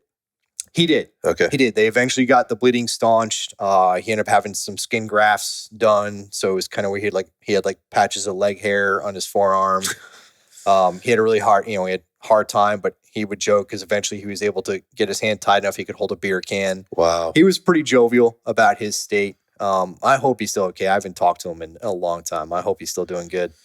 Yeah, but that's basic training now. Yeah. That's basic. Well, training. and like in basic training, we were shown like how to apply a pressure dressing, how to improvise a tourniquet.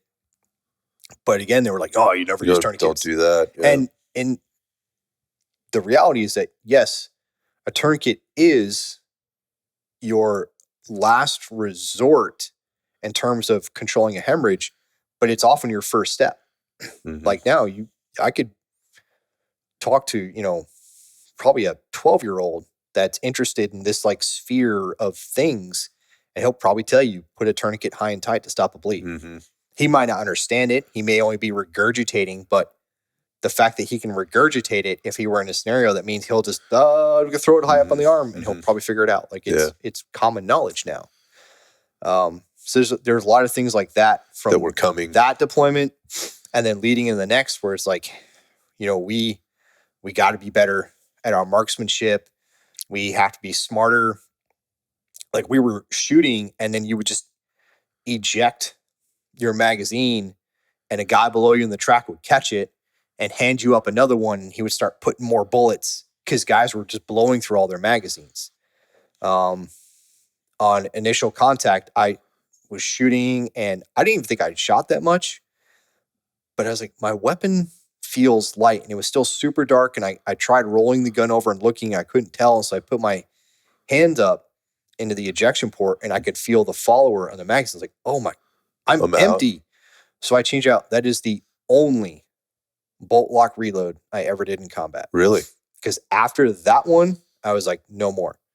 I will continue to tack reload my gun and not let that happen. I will never be surprised by my gun running out of bullets again.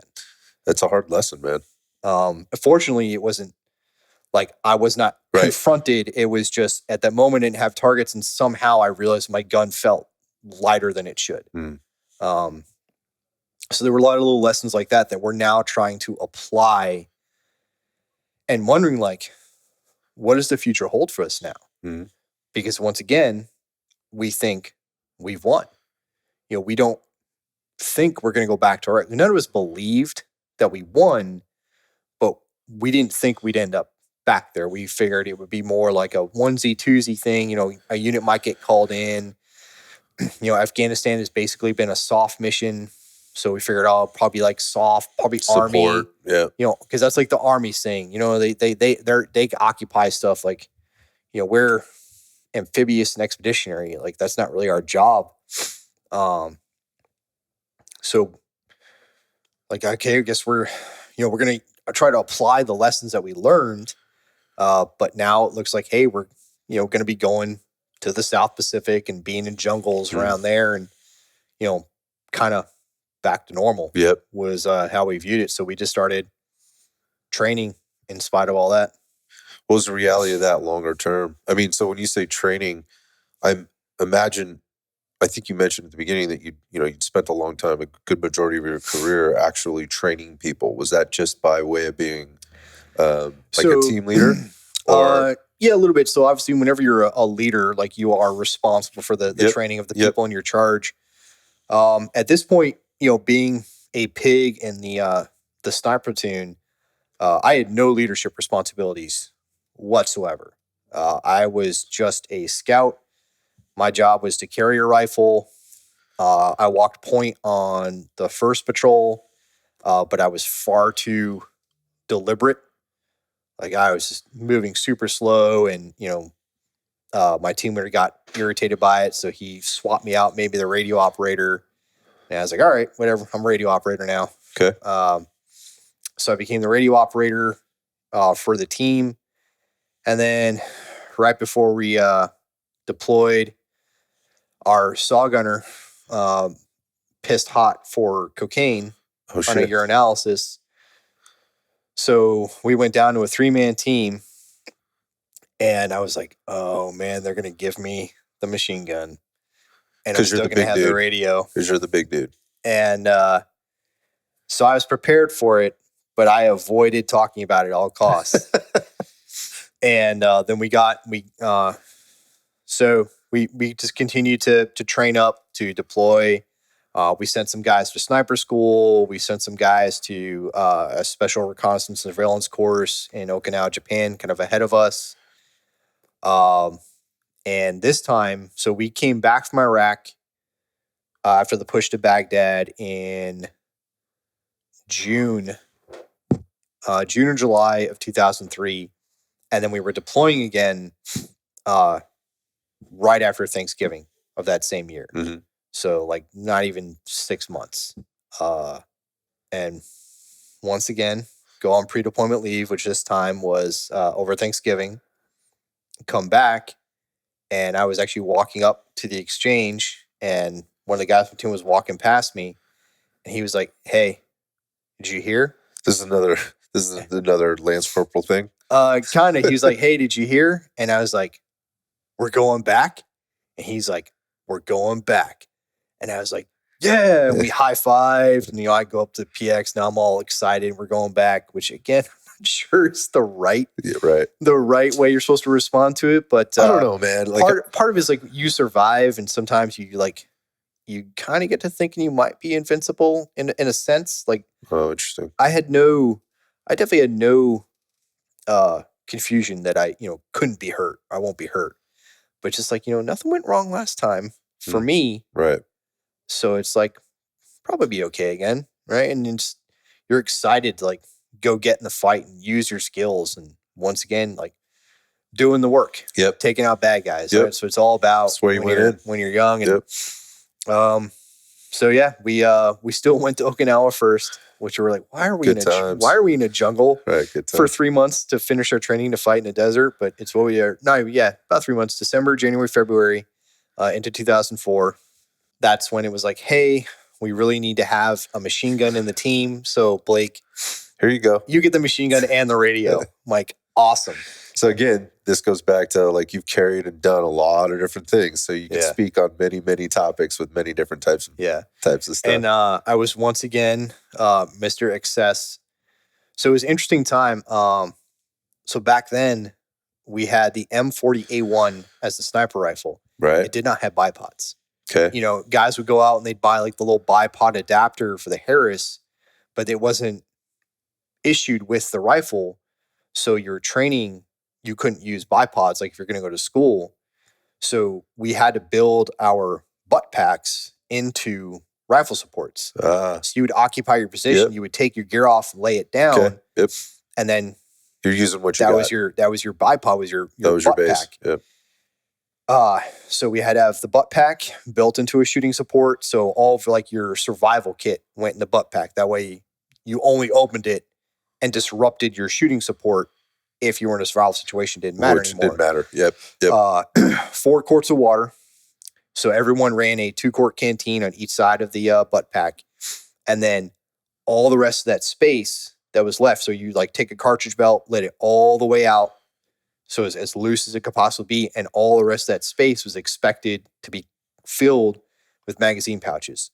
So we were all running like 20 rifle magazines. How much does this weigh, dude? With the radio? And I mean, a lot. And the reason that we ran so much ammo is you were organized into 4-man teams. And that 4-man team is expected to be able to break down into 2-man teams. And you would have a shooter and a spotter. Right. Essentially. Yep. And so if you have to break contact, you're 2 guys. Yeah. You have to have everything So on it's like, board. you should have a lot of ammo, you know, because you're just going to be shooting a whole lot. And the kind of conventional wisdom was like, if we had M4s, we would go to full auto, but we had M16. So it's like go on burst. And you're just firing and burst. And it's like, because you're going to be outnumbered, your goal is more to like suppress. Yeah. And just fire and burst and fire and burst and fire and burst. And then until help reload arrives. and fire and burst and fire and burst. And you're just trying to break contact, you know, and everything else. So we would just carry a lot of magazines. So when I was given the SAW, the M249, I was like, all right, well, I need to carry a lot of linked ammo. So I set up my gear to carry 1,200 rounds of linked ammunition with the butt pack support, because you had to have his platoon SOP. Like, even though I didn't need it, and by the time we got in Okinawa, we started getting the new M40A3s that did have bipods. But, you know, no one wanted to change the platoon SOP. Yeah, that takes work. Yeah, and then I was like, well, and it is my survival kit, so I was like, I don't know where else to put it. And I still had the 4 quarts of water. Shit. And like initially, we got in the country, they were just sending us out to go after, because at this point, IEDs had started in Iraq, but they were very fledgling, very primitive. And the bigger threat was actually rockets and mortars, because now we've established all these fobs. So they can set up on you. Yeah, it's a static target. It's not moving. So they would send us out to try and hunt these rocket and mortar teams and ambush them.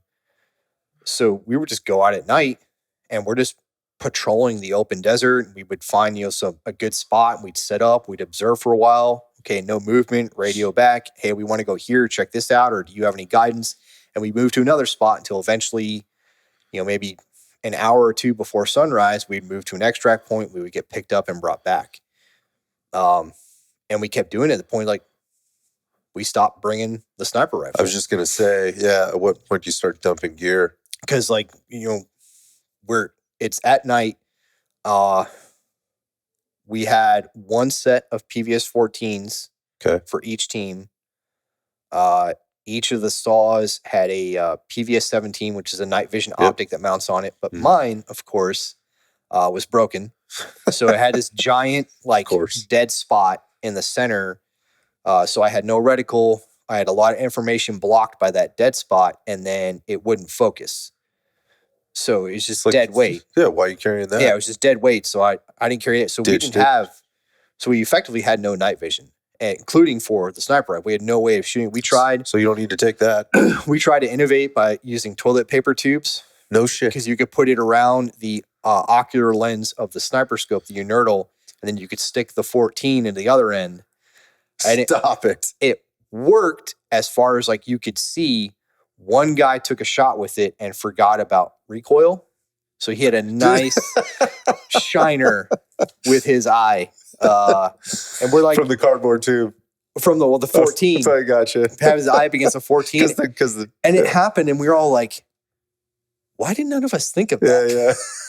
You know, we were Lessons learned. so concerned about how were we supposed to shoot people at night if we can't see. Forgot about what would happen when you actually pull the trigger. And you know, so like we just patrol with rifles and the machine gun, and I had the radio, and that was just figure it out. That is kind of what we did. You know, and it worked because we're out in open desert, and you know, we'd be picked up by Humvees, but you just getting in the back of, you know, it's like jumping in the back of a pickup truck essentially. So having all that gear on me like didn't bother me, and all of my fitness back then was designed around I want to be able to carry heavy all shit. the bullets. Heavy shit, yeah. And, you know, sustain that. I'm like, so this is fine. And then we went into Fallujah. And Fallujah showed me it was not fine, because now in this urban environment where there's a lot of confined spaces, and you're moving all the time, having all this stuff, because I was fat all around with equipment. I can imagine, man. Yeah. Because it's stacked all around me, so I could carry all this ammo and the stupid 2-quart canteens and the stupid butt pack, and I had a 3-liter Camelback on my back. And it was far too much. So I started trying to like modify it. So I wasn't fat on the sides, and everything was like front to back, so I could still fit down alleyways. But that was where, and like trying to scale walls, like I was fairly strong, but to have all that gear and the 249 now you're and try ineffective. to pull myself over an 8-foot wall, like I tried and it just wasn't happening. So I'd have to, you know, throw my gear over. Oh, and throw the flak jacket with SAPI plates over. And then put it back on. And then put my machine gun on my back, climb over the wall, put all that stuff back on, and then we keep patrolling until we hit the next wall that we had to scale. And it wasn't just me. Like the other guys had to do the same thing, because again, our whole deal was carry lots of ammo, because we're a 4-man team that breaks down into 2-man teams. And it was just I was like, there has to be a better way. You know, and like there has to be a smarter way of carrying all this equipment. But I was also like, well, there could be a better way, but you know, I'm pretty into this, and I'm pretty sure I've got this set up pretty well. Maybe I'm just not as strong as I thought. I guess I have to reevaluate my training regimen so that I can like actually pull my more than just my body weight, like basically twice my body weight, you know, over objects. Like I'm not really sure what lifts other than doing a bunch of lat pull downs. I don't know what else to do. So that prompted me also to start picking up literature, which is basically just bodybuilding magazines. Sure. Like, how do I fix this problem? Wow. So I started getting smarter. And that too, because back then I would just go to the gym and every day was full body. Yeah. Every single day. Like, you know, 40 sets of curls every single day. Can't forget those. Right? Like, don't leave those out. Yeah. It was like just, you know, curls, triceps, lateral raises, bench press, leg press, squat. Also takes forever to do that. Yeah. Yeah. I mean, 4 hours later. Yeah. Just spending ungodly amounts of time in the gym and not like wondering why I'm not getting the results I think I should be, because I don't understand recovery, nutrition, interesting, splits, any of that stuff. So I started getting smarter on that, and really like trying to figure out how I can make all this work and be the fighter I want to be. So that, in that case, it started solidifying, and then being in that 4-man team. My team leader was a good guy, but he was kind of lazy. He was really just always more important about like literally like taking a nap. Okay. My ATL was pretty good, my assistant team leader. And at one point, one of the guys in the team got kidney stones. So he had to be medevaced. So we were down to 3. Wow. And you can't carry any more gear at this point. Yeah. Can't carry any more gear. Fortunately, like we didn't have to split any of his stuff up. But we were pushed forward, and we would get missions, and it was kind of like sporadic. Like we might get a mission tonight, or we might just be sitting here on the guns. We were located with a infantry company, and our position was not a known thing. The locals didn't know we were there, and not even all the Marines in the company like knew where we were. They might know the snipers were there somewhere, Mm-hmm. but they didn't know where we were. And we were trying to keep it that way. We didn't want the locals to know that we were in that building. And we had positions set up to watch out with the long guns. So it's like, all right, we're just going to keep manning the long guns and doing our thing.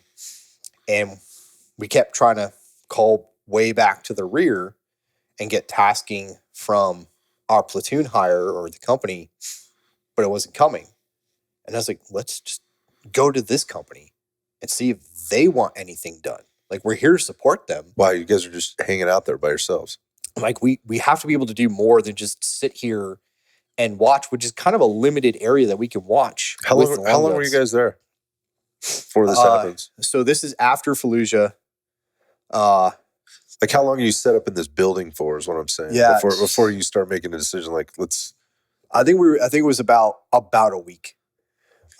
We'd been given like one or two, like, hey, go patrol here, because they've been setting up IEDs, try to ambush them if they set up another one. And that was it. I was like, we can do better, and we can't do much at night because we don't have night vision for the long guns. So we can't really observe or target anybody. But what we can do is we can go patrol, and you can get close enough that even in the dark, I can make out somebody trying to dig a hole in the side of the road, and I can sight in and smoke them. Right. It's like, we should do that. Let's get work. Let's find work. So my assistant team leader was like, yeah, sure. He went down, he talked with the XO. And there'd be some nights like he didn't feel like it. I'd be like, well, I'll go talk to him. I don't mind. I'll go talk to the executive officer. So I would go down and talk to these guys. And I started realizing, like, oh, like this is kind of like leadership. Like, I'm finding work. I'm, mentoring and guiding myself and my teammates. When I'm not getting the leadership I should be, I can just lead myself, and I can work with this guy, and we can lead each other. And I can be proactive, and I can go talk because I have the authority to go speak to this officer who we're supporting, who can give you to get work. Yep. And we started doing it. And after a week of us going to him, he just made it automatic. And every evening, right around like 5 or 6 p.m., he would come up with a fragmentary order, just really quick, of down and dirty, basically where he wanted us to go to lay in another ambush. Wow. And so every night, the three of us would walk out and go on an ambush.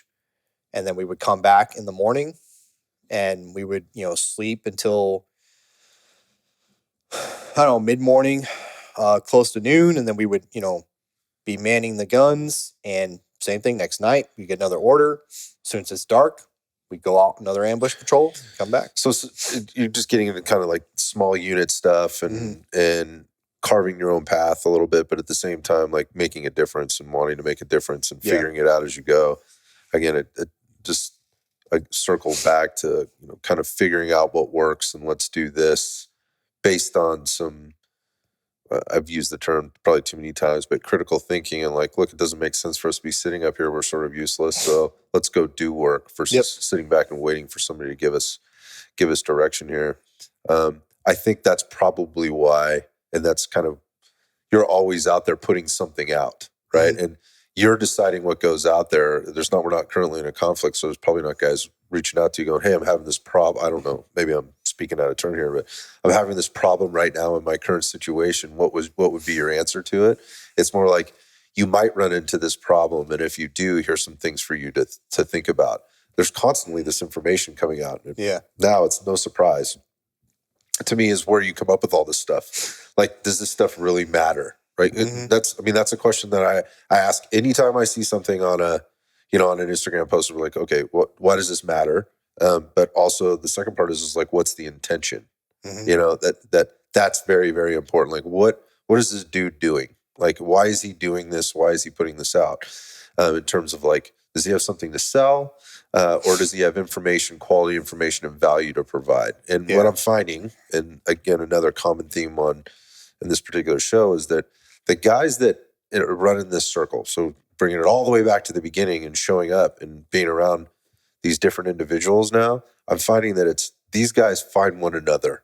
Like, you find the guys that are also doing that out there and without restriction, right? They don't have to go ask somebody's permission. Yep. You guys are taking it upon yourselves to get together as teams. So here's it's a big one. There's 4 instructors down here in this. I think there's more, actually. There's more than that because there's some guys from law enforcement. Mm-hmm. There's actually a guy from the military that's here, and he's an instructor, and he's out here trying to be a better instructor, right? Mm-hmm. Just like everybody else. And he's doing that at his own dime, his own time, right? He didn't get ordered to come down here, and same with the law enforcement guys or whatever else, so they can go back. It's this type of group that I find very, very interesting, that you guys are always looking for work. Yeah. And there's this constant learning process never stops. And I mean, you're going through the story here, and I'm just listening to it going, this is trial by fire. Like, you're just learning as you go while you're literally in the shit. Yeah. It's very tough to continue that learning process when you're not in the shit all the time, where you're not being forced or exposed to these experiences or to these challenges or whatever problems that you have to solve. And I guess that speaks more to like the relevance piece, mm-hmm. like, and, how people stay relevant, and they stay relevant by constantly pushing to find out the new things. And what's this group of guys doing over here? And how can I get value from them and provide value back? Because the other thing that I notice is while there's 2 very specific instructors that are giving that instruction now or coaching now, that being Fred and Mike, they're also asking for feedback, mm-hmm. and they're allowing that open space and that container to be talked about, or for guys like you to add your piece to it. Like, I don't know, what did you see, or what do you think about this? Mm-hmm. And one of those things today, there wasn't total agreement on, right? It was like, It's like, no, it's a little different. Here's why I do it this way and whatever. But it's not looked at with any, there's no friction, right? There's no friction to it, where, it's interesting for a guy that faced so much friction sort of early on that you never stopped, right? And you're still doing it now, which I find very, very interesting. And I think the best part about it is that the information that you're giving and how you're giving it is not like with like resentment. Like, listen, guys, all that information you're getting out there is fucked. Let me tell you how it's really going to work, right? Let me tell you what you should really do. And I think this is like this culture piece that, I mentioned before we started. Like, I like to talk about culture because I like studying the characters within the genres and those kind of things. The fact that you weren't jaded by all of this, like you mentioned, like, you could just have been pissed and left equipment back wherever it was, but instead you're like, no, I gotta take it off. I gotta throw it over the wall, and I gotta work out more, man. And I'm not quite sure I know what I'm doing here, so I better start studying up on this. It's really easy to go to somebody else for the answer, or for the excuse, or for the reason, for the reason not to do it. And this is what blows my mind with this when we're again, when I look at guys that put out as much content as you do, is I'm always asked, again, like I said, I'm always asking myself, like, why is this guy doing this? Why is this guy doing this? And there's just this deep internal drive I get from you, man. I mean, I can feel it. It's palpable. Like, this dude just wants people to know good stuff, mm-hmm. and they can decide whether it's good for them or not. Like, you're not going to be offended by it or whatever. You've had experiences which would provide you some knowledge, and then constantly applying that knowledge, I think, provides the wisdom, and the wisdom is knowing, is having the knowledge and knowing when and when not to apply it, mm-hmm. and who's listening to it. But it's no wonder to me that people are listening to you the way that they are, and again, the way you're kind of just walking through this, and your resolve, at the end of the day, is actually it's amazing to me. Quite frankly, you're not a bitter dude. Like, you're not. Again, it's not like there's value to be extracted from it. And it's not because I feel like I should listen because this guy's had all these experiences, right? I'm listening because you're suggesting that this could be very helpful for me or whoever, not maybe specifically. Right. I don't fit that audience specifically, but what I do fit is into a larger group of people that are trying to provide good information. And my mission when I got into this was like, I want to talk to the fucking smart guys like this guy who have had these experiences, who are not, trying to sell me their religion or their product or whatever else. And, also at the same time, like, give them a platform like this to maybe say it in a little bit of a different way or give people context or background to why they're doing what they're doing. So that's a lot of me talking, the interviews about you. I just I wonder as you're going through this and you continue to put out this information, there's two things happening here. You're putting out this information, and I keep making about that, but you also have a training company and you're training, what's that? Who's that audience? When you're going out there, when you're out there on the range, who are those people that are coming to see you? So kind of same reason why I started the whole Instagram thing was I realized, because I was always searching for some place to go to train, to find more knowledge outside of what I was being told in the Marine Corps. Mm-hmm. And that was tough in California because at the time, there really weren't anyone around. And then with California's restrictive laws, it's tricky. I can't, how am I supposed to train with an AR platform if I can't even legally have one? Right. I have some things to say about that, but yeah. And there were some people in Arizona, but it's I could just never get the time off to make the trip out there. And then again, I was I'm going to, put a mag release in my rifle, and then I'm going to get pulled over on the way back and I'll get arrested. That's my luck, the way I view it.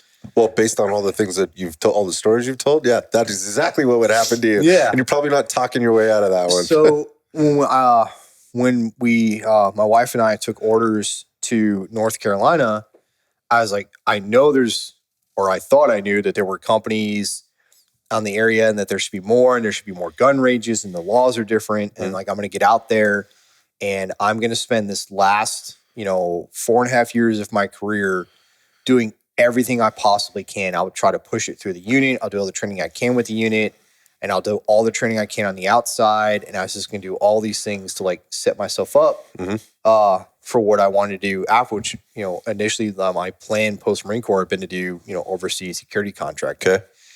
A lot of guys doing that, right? Yeah. Yeah. Pays good. So you know the drill. That was the plan. So I'm going to do everything to set myself up for success. And then I realized that there really aren't a whole lot of trainers in North Carolina. There's not a lot going on. And I found some things here and there and started working through that. So, getting back into the actual question was I want to be able to set this up. And initially, I didn't want to do this. I was I do not want to start a company. I don't want to run a company. I don't want to muddy the waters by being another dude out there in the sphere, right? I should get on with an established company, And again, that went back to why I was trying to do this whole social media thing. Because I can do that. I can be a trainer with one of these companies Cogworks or Bear Solutions. These companies are established and out there. And then, I'll deploy overseas. I'll do, 60, 90 days. And when you're back, Yeah, when I'm in between deployments, I do training. And I figured I could also leverage it hey, you don't have a lot of stuff going on in North Carolina. I can be your North Carolina guy and your East Coast guy. Makes good sense, yeah. And oddly enough, it did kind of work out. Orion Training Group, we've been going back and forth through messaging, and I made a post the day I cleaned out my lockers and left my office for the last time. And he called me up and he's hey, dude, do you want to work with us? And I was sure, let's do it.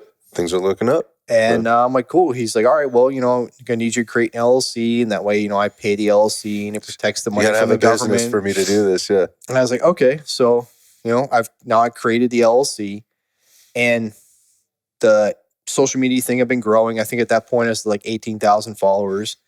And I had a good number of people who reach out. They were hey, do you offer training? Do you do private classes? Hey, do you ever go to this range? I'd love to meet up with you at this range. I'm okay, there are people who are searching for this education the same way I was. Are these civilians? These are Marines. Gotcha. These were Marines who were following the page, and they were asking me this question. I'm okay, so there is demand signal for this, and I've now created this LLC, so let's make a website and announce classes. And at the same time, I reached out to a friend. I was hey, this guy we know, did he get that range set up? And he's like, yeah, you got the range. Here's his number. Give him a call. I gave him a call. And they're like, oh, yeah, sure. Like, we'd love to have you out here and train. I'm like, okay, so make the website, set up some classes, and I announced it. And I thought it would be a lot of the local dudes coming out and seeking extra training. And in actuality, the Marines make up maybe 40% of that still seems like clients. a big number, yeah. The majority are just whoever. Civilians. Some law enforcement. And yeah, just regular everyday. I mean, some of them used to be in the military. Okay. You know, we got guys who were in the Marine Corps, were in the Army, So they can were in the relate to you a Navy. little bit, yeah. And but you know, they've been out for, you know, months or years. And it's kind of funny because like I have people who have come out from California, up from Florida, from Wisconsin, Kentucky, you know, Georgia, New Jersey, New York. So I have a lot of people that actually travel down to North Carolina to train. And it's actually not what I would expect to be. I did expect to be more of a local crowd. So it's interesting. Yeah. But yeah, it's about 30, 40% military, and then the rest are, you know, civilian or law enforcement. And I would say the majority are now civilian. Even if some of them did serve, they're now, you know, like me, just civilian. Trying to stay relevant. So, just stay relevant, keep learning. You know, it's a subject that's interesting. You know, and a lot of them they're not looking to get into competition. Yep. They just want to be better, stay fresh, with their stuff. Yeah. You know, I've got a handful of guys like they come out to like almost every rifle class. Like some of them have taken the same rifle class like 3 times because they just like coming out to the class. And I did ask them, like, you guys are like getting information, right? You're not just coming back because, you know, they're like, no, we come back because we like taking the class. I'm like, okay. And I'm like, you know, you could take like a pistol class too. Like, yeah, we don't own pistols. Really? So, yeah. So we're just going to keep taking the rifle class. I'm like, all right, you know, that's great. Whatever gets them out there. Yeah. I think that's exactly right, man. Give the people what they want. Right. And so I guess that's the next question I have is like, how does this thing grow for you? Like, where do you see it going? Like in terms of an evolution here? For maneuver training solutions, I don't really foresee it growing too much. Because kind of the main effort is Orion Training Group. You know, Orion is bigger than me in overall reach.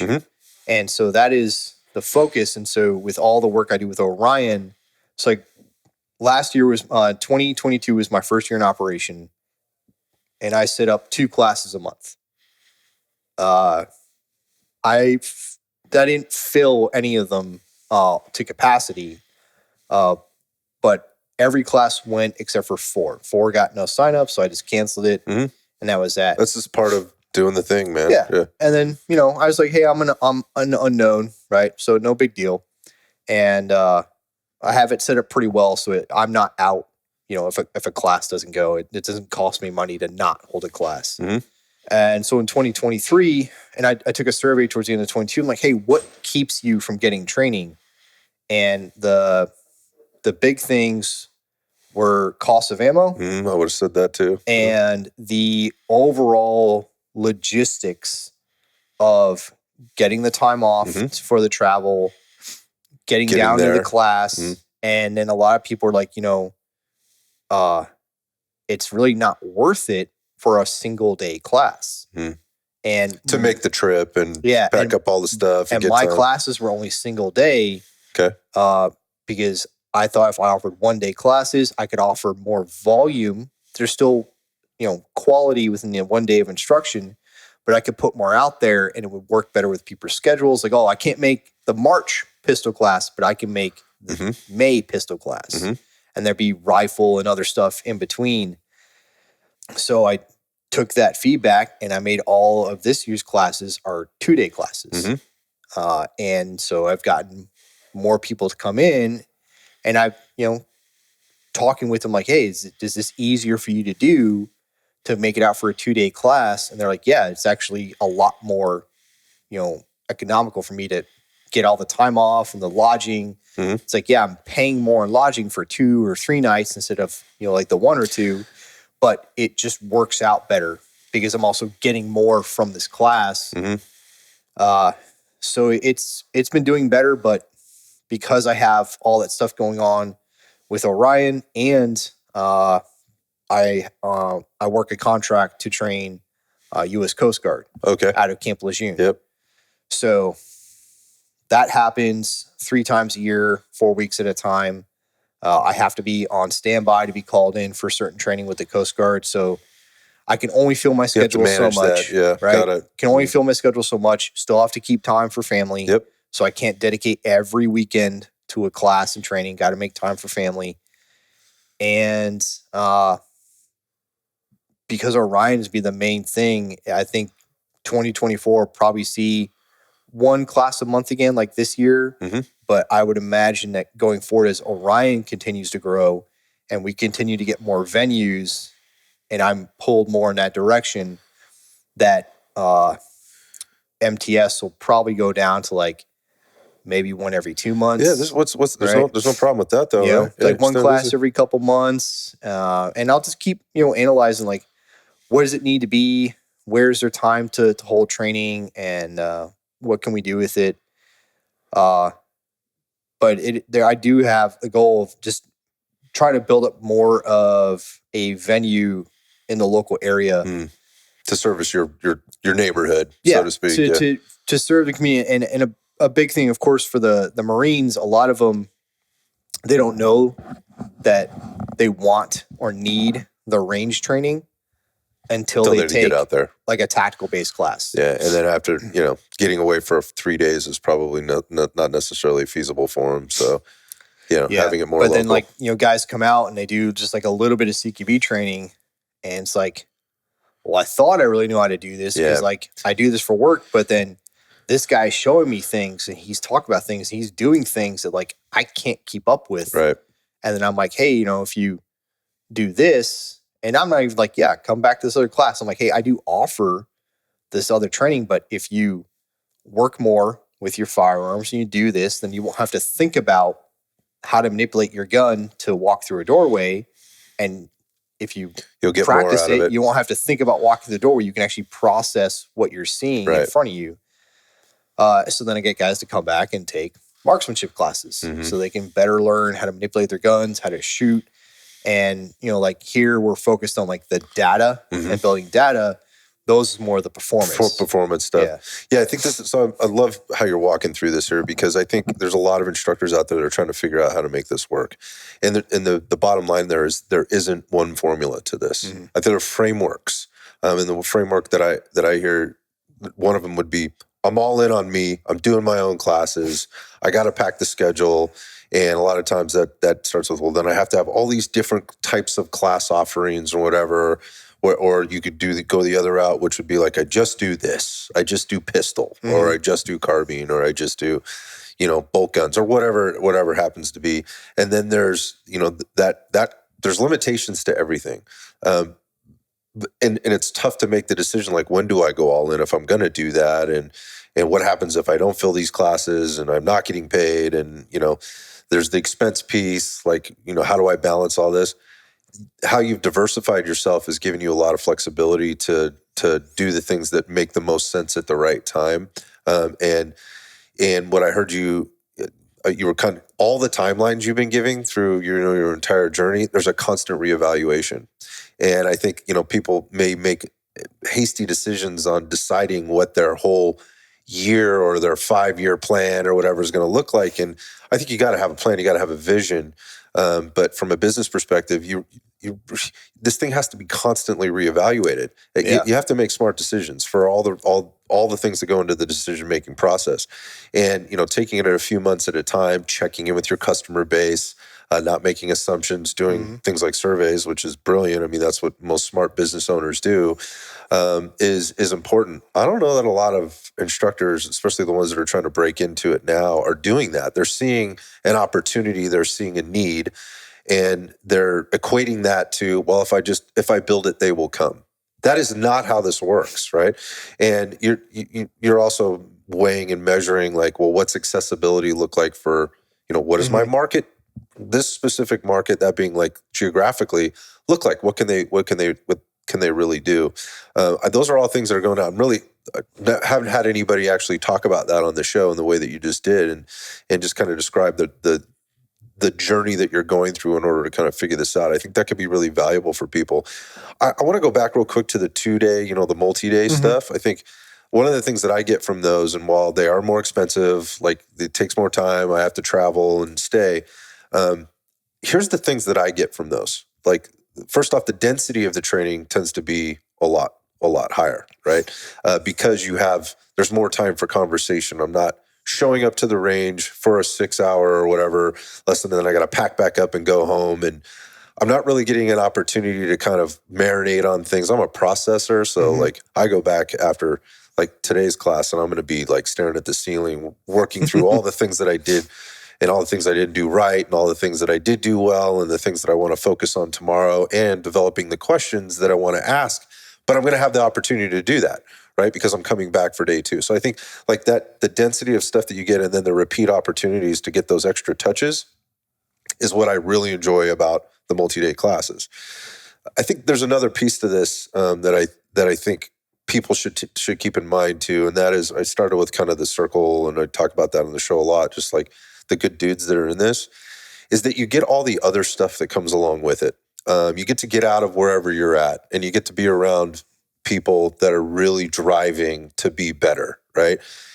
It's coaches with other coaches, like we're here, as well as students like me. Like some of the stuff is brand new. I did stuff today I've never done before, totally drinking from a fire hose, and getting the different perspectives from the other people that you wouldn't necessarily get that in that 1, 4, 6, let's call it an 8-hour block, because there's just not the opportunity to do that. You have the time after to connect with people, right? And build relationships and ask other questions and other people's experiences like we're doing right now.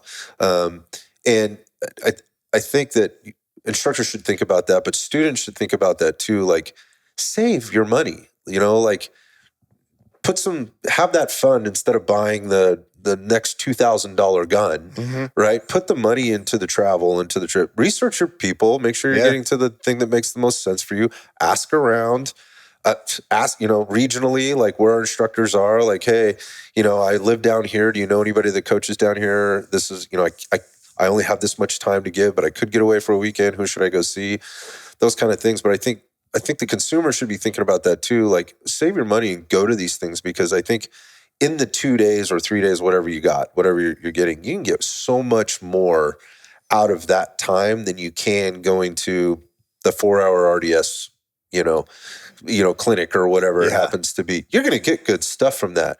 But the application, I'm just going to put this out, that the culture piece, and bringing people together, I think you start to understand things a lot better and people a lot better. And so when you start looking, again, you start having these conversations, you look out there on Instagram, you learn how to answer those questions for yourself now going forward, versus like, maybe I had to get time off of work and I had to get the kids up and get them off or whatever. And then I got to get to the thing. Like, are you really in it? Are you really getting a return on your investment? Not that a 1-day class is bad. I've been to lots of them and they're great. But these extended classes, like the 2-day stuff, like, so as a consumer, keeping that in mind, and as a business person, keeping that in mind, and what you can actually provide and what people will actually take away from your classes to get them to come back. Because when they get that, like, I really feel like in a good way, you get your hooks in them, and you get an opportunity to show them all the other things that are out there that you can supply them with. And you were even telling them, like, well, go do this homework, dude, and then come back to this class, because then. Or go to the marksmanship class, because then when you come back to the CQB class, like, dude, it's a whole nother, it's not even close to the same class for you as it was the first go around. Yeah. But I bet that's what those people that are continually coming back to your rifle classes are getting. They're just getting it 1 weekend a month instead of 2 days, on a weekend, and then maybe not coming back for 2 months or whatever the case. A big thing for people was coming out to the, I had a specific movement class. So we're going to work position, exit, entry, and shooting on the move. Yeah. And you don't get to do that at a lot of ranges because you're stuck in a stall, or you got to stand at this spot and you can't move. So people want to come out to that class because, not just to learn how to do it, but to actually just have the opportunity to move around a range and shoot. Yes. So those classes would fill. And the morning portion was always going to hammer the fundamentals to make sure everyone's on the same page, make sure everyone's safely going to be able to handle their guns. And then the afternoon is all movement. Mm-hmm. And every time the students were always like, man, I wish we could spend more time on that stuff we did this morning of working the fundamentals. They're like, I was just barely grasping some of these concepts that you were teaching. And like, we were running these drills and I was really starting to tighten up my fundamentals, but then we got in the movement. Yeah. And I was like, well, there is a fundamentals class, it's on the site. And that's why it says like, you should probably take the fundamentals class before you take the movement. So I just put them together. Yep. Right. Put them together. You might have to modify the curriculum a little bit, right? Because a little bit, but it kind of worked out for where I'm at because there's a noise ordinance. So on Sundays, you can't go hot. I heard this. Yeah, you can't go hot before noon. This is crazy. So since, the movement class, the morning portion was just fundamentals, and then so in a way, that's a blessing. They've already done it day one. So with day one, they do all their fundamentals. And then, whether it's pistol or rifle, we do a little bit of distance. So like pistol, typically we do 50, 100, sometimes 200 yards. I play it based off the audience. And then if it's rifle, it's definitely out to 250.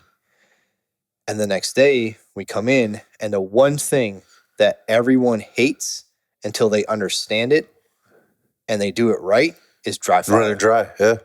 Everybody hates. I hated dry fire when I was young because the only thing I thought dry fire was dropping the hammer, cock the weapon, drop the hammer, cock the weapon, drop the hammer. No one explained to me and showed me that you can train everything. Mm-hmm. You have to be honest with yourself, right? If you have a lazy grip in your dry practice, you're going to have a lazy grip when you shoot, yep. And then you're trying to figure it out. But if you're honest with yourself and you structure it a certain way, the same way you would a workout. Yep. Right? Fundamentals, man. And I'm just working. I'm going to isolate, right? I don't want to work full body. My chest isn't doing well because maybe I'm coming off an injury or I just feel it's weak, so I need to work chest. And unlike lifting, where I don't want to actually bench press every single day, it's dumb. But I can work drawing. Maybe I'm sucking at building my grip from the holster, so I can spend a whole week doing that again and again and again. Yep. And then go to the range. So we go over how to dry practice, how to structure it, so much value, what to cover. Yeah. That's where we spend the majority of the time working reloads. I do a little bit of it live fire because people need to understand what that feels like when the slide or the bolt locks back. And I explain that to them. Right. But I'm like, don't waste your time doing the 1R1 for the gram, right? Shoot doubles, get some distance, like actually work your skills and do something impressive. And we do it dry. And then we start working the movement techniques dry. So, take a lunch and then right at noon. Maybe a few minutes before, rounds are downrange. Yeah. And we start getting it. And, on the website says everything is like 8-hour training days. And sometimes they are, sometimes they aren't. They're built that way. So, if I do have a full class of students, I can give each student time. I give them that one-on-one instruction and feedback. But I mean, I've had classes where 2 guys sign up for the class. Where 1 guy signs up. The last night vision class, 2 guys signed up, 1 showed up. And he was like, "Are we still training?" I'm like, "Hell yeah. Yeah. You paid for it. You showed up. Here. I'm not going to send you packing. Yeah, let's train." You related to the fitness thing too. I think that's an easy one for a lot of people kind of in this game to kind of relate to. And that is working the skills and how important understanding the skills are.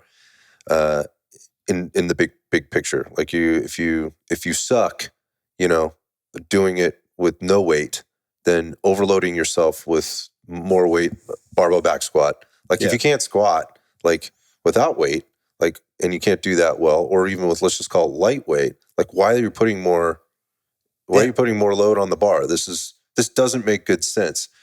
It's because you're not thinking about it that way. You're thinking about you're working from like a like your emotional perspective or something, like I have to do it. It's not backed up with a lot of logic. But what I heard you say was the feedback that you're getting is that people really love this part of it, right? Because they recognize how much value is in it, and that they can now take that away and work it off of the range. And I think this is what instructors should be listening to, because I get that, because I've done it before, and I'm like, oh my God, like I've done some CQB stuff and whatever, and you run dry like almost the whole first day, like, with sims or whatever, but we're not shooting anything right now. We're learning the basics, and you're working slow to start. But once you start to get down that road a little ways, you recognize how valuable it is. So again, going back to the instructor piece, like, it doesn't all have to be sexy all the time. But the other part of it is I guess from a mindset perspective, thinking that running dry fire is not sexy. Like, why does everything have to come down to that? It's not until you get the results, and then you're like, damn, holy shit, this is awesome. Yeah, damn. And that's the cool thing, is like you can see it every time.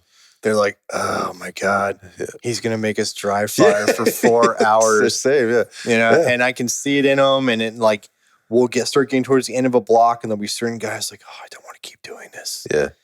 But it gives them more feedback, and I'm telling, hey, this is what you're looking for, and things like it's hard for a lot of shooters to notice while they're shooting live, because you're so focused about this little controlled explosion is about to go off, and where that little hole in the paper is going to show up. But now those two things aren't happening, so you can really focus on other things, and you really see, like, and guys start seeing it, and they start correcting it, and they're making these fixes. And I'm like, be aware of that. Make sure you apply it when we start going live. And then, because we work the move and stuff, they know what they're doing. They're warmed up, and they flow right into it, and they can make a correction to a problem. Well, yeah, they can make a correction. They know why that round isn't hitting where it was supposed to be hitting. Like, go back to what you talked about.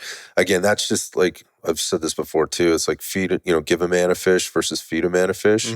You just tell him what to do, and just go faster, and just keep doing it until it gets right, versus let's slow it down. Because if you don't know what you're doing wrong, how are you ever going to get it right? Right. It's a basic premise, but it's also very, very easily overlooked. And you see a lot of sexy shit out there, and let's be honest, like, that shit sells. But again, coming back to like building your business, building your program as a coach, but also building your program, your dry fire program, right? That then works into your shooting program on whatever it happens to be, whether it's your pistol, your carbine, or whatever else. Like, there should be a dry fire program component to this, and it should be as deliberate as anything that you're doing out on the range. Because if you're going to the gym, like, if you don't have a purpose, if it's not organized, like, what are you measuring? Like, how do you get better? If we can measure it, we can manage it. This is what I've always said. So, like, if it's not happening the way you want it to, then go back. There's going to be a pillar in those fundamentals somewhere that you're not doing as well as you could be doing. And that's the thing that needs to get focused on. And those are lessons that I think more instructors could be giving people, rather than just saying it on the side, or making an assumption that, well, because that shot's to the left, like, you need more down thumb pressure. Like, is that really what it is? I mean, that's an easy cop out, right? That's just like saying, well, you can't get into a deep squat because you don't have enough, hip flexor effect or ankle mobility. Well, is that what it is? Because there could be a lot of other things going on there too. That could be, and that largely that has a lot to do with why somebody, like, a lot of people can't get, but that's not the case for everybody. So, give them a map, sort of, like, I think it's like a roadmap, so to speak, for success, so they can start to figure that shit out on their own. The biggest thing I hate is the whole slow down, get your hits. Yeah. Slow down, get your hits. And I hear it all the time, and I was told it. And I despise that expression, because all that happens is you train a person to move slower, and they're still doing it wrong. They're just doing it wrong, slower. But instead, it's like, hey, let's actually find what's wrong and just correct it at speed. Because you can move really fast, and everyone can move really fast. You can pull that trigger really quick. You can visually process what's going on very quickly. So let's fix that at speed. And it's so frustrating. And, I'll get students, I tell them, like, I am not going to tell you to slow down. I am just going to tell you to be more efficient. And if you're all over the place, I'm going to say, make sure you have enough sight confirmation to make the shot. But I'm not going to tell you to slow down. I want you to fix it at speed. And, the student will be, they'll shoot a drill. We'll go check targets and they'll be like, oh, I'm all over the place. I'm like, well, what happened here? What happened there? And they're like, oh, I'm just going too fast. No, you're not. That's not an answer. That's not a thing. Like, oh, and they're like, oh, I just need to slow down. No, you don't need to slow down. You need to actually be honest with yourself. What happened? What did you see? What did you feel on that shot? And they're like, well, I don't know. I'm like, okay, so you need to be more mindful of what you're actually doing. You're clearly focusing on the wrong things, and that's why you're making mistakes. So here's what we want to focus on. And that's just like this one thing I want you to think about on this next drill and get it done. And then let's get back after it. It's no slow down, get your hits. No, I need to go slower. Like, stop doing that. And I just hate it when I hear like instructors tell people slow down and get your hits. It's like, no. I think that's lessons for life, man. Like, I think that's lessons for life. People trying to put too much on the plate, right? When what they just need to do is examine what's on their plate. Let's deal with one thing at a time here. It doesn't necessarily, life's not going to slow down for you, right? So it's going to keep moving whether you like it or not. So you better figure out the thing that you need to focus on right now in order to keep up, right? And get better, right? I mean, there's catching up and then there's getting better at it so that we're not continually revisiting this. But if it happens again, you know exactly what you did. Like, hey, yeah, that's me. This is exactly what happened. Whatever it happens to be again, life, the range, wherever else. Solid coaching advice for coaches, man, and solid coaching advice for the consumer.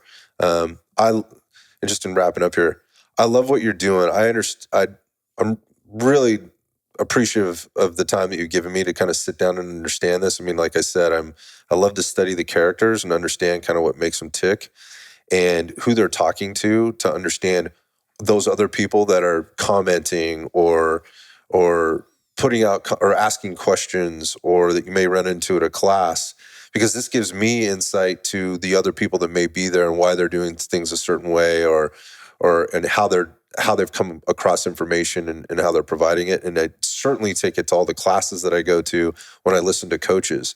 And the things that you're saying, when I get around ones that I consider good ones, right? They're saying the same things. They may just be saying them a little differently, but they're saying the same things. It's so refreshing, right? So people have talked about like, well, there's no certifying body, that says this is the standard, and that's never going to happen. It's just not going to happen. But I believe there is a framework to be coaching people in this way. I don't think there's not one way, but I think there's frameworks to be coaching people to help them get better. And when you take into consideration where they've come from, what they've learned before, what have their experiences been, obviously time in the saddle can be helpful and those kind of things. And then also because when you understand that, you'll also understand what their biases are, which helps you be a better coach, right? And or a better deliverer of this quality information, or at least trying to make the information as quality packed as you can, which is what I see you and so many other guys doing out there. Dude, I'm, like I said, couldn't be more grateful to have the time with you. I'm looking forward to getting back out there tomorrow. And try not to be an ankle biter and maybe asking you some questions as they come up in my head, as well as I'm hitting Mike and Fred on stuff. But look, man, where do you want people to go to find out more about you, and how do they find out about classes? How do they find out about your stuff? People want to look me up. So the socials are Blakewater0326 on Instagram. Also on Instagram, there's Maneuver Training Solutions _LLC. That's a business page where I do all the class announcements. And then still try to put some educational content in the firearm realm. I'm on Twitter. I forget. I think it's just Blakewater on Twitter. I have a Patreon. That's Blakewater. It's just my call sign for the longest time. That's why it's my socials and everything. Okay. And then, there's the website, maneuvertrainingsolutionsllc.com. They can also go there, just straight there. But if you're already on Instagram and follow me, you go to the link in my bio is the link tree. I'll pull up those All that links stuff. to the website. Also, the Orion Training Group website is on there. So you can go to both of those, look at the class schedules, and if there's something that fits your needs and is close enough to you or the date works out, we'll see you out there then. I think it's awesome, man. I mean, for those people that are listening and not watching, when you get to Blake's Instagram, he's going to be the dude with the amazing red beard and locks. I mean, that's how you know him. He's a sizable human. So when you see him there, that's how you'll know. He's the big dude with the red beard and the long hair. Blake, again, like I said, man, thanks a lot for your time. Thank you for giving me the opportunity. All right, Appreciate brother. it.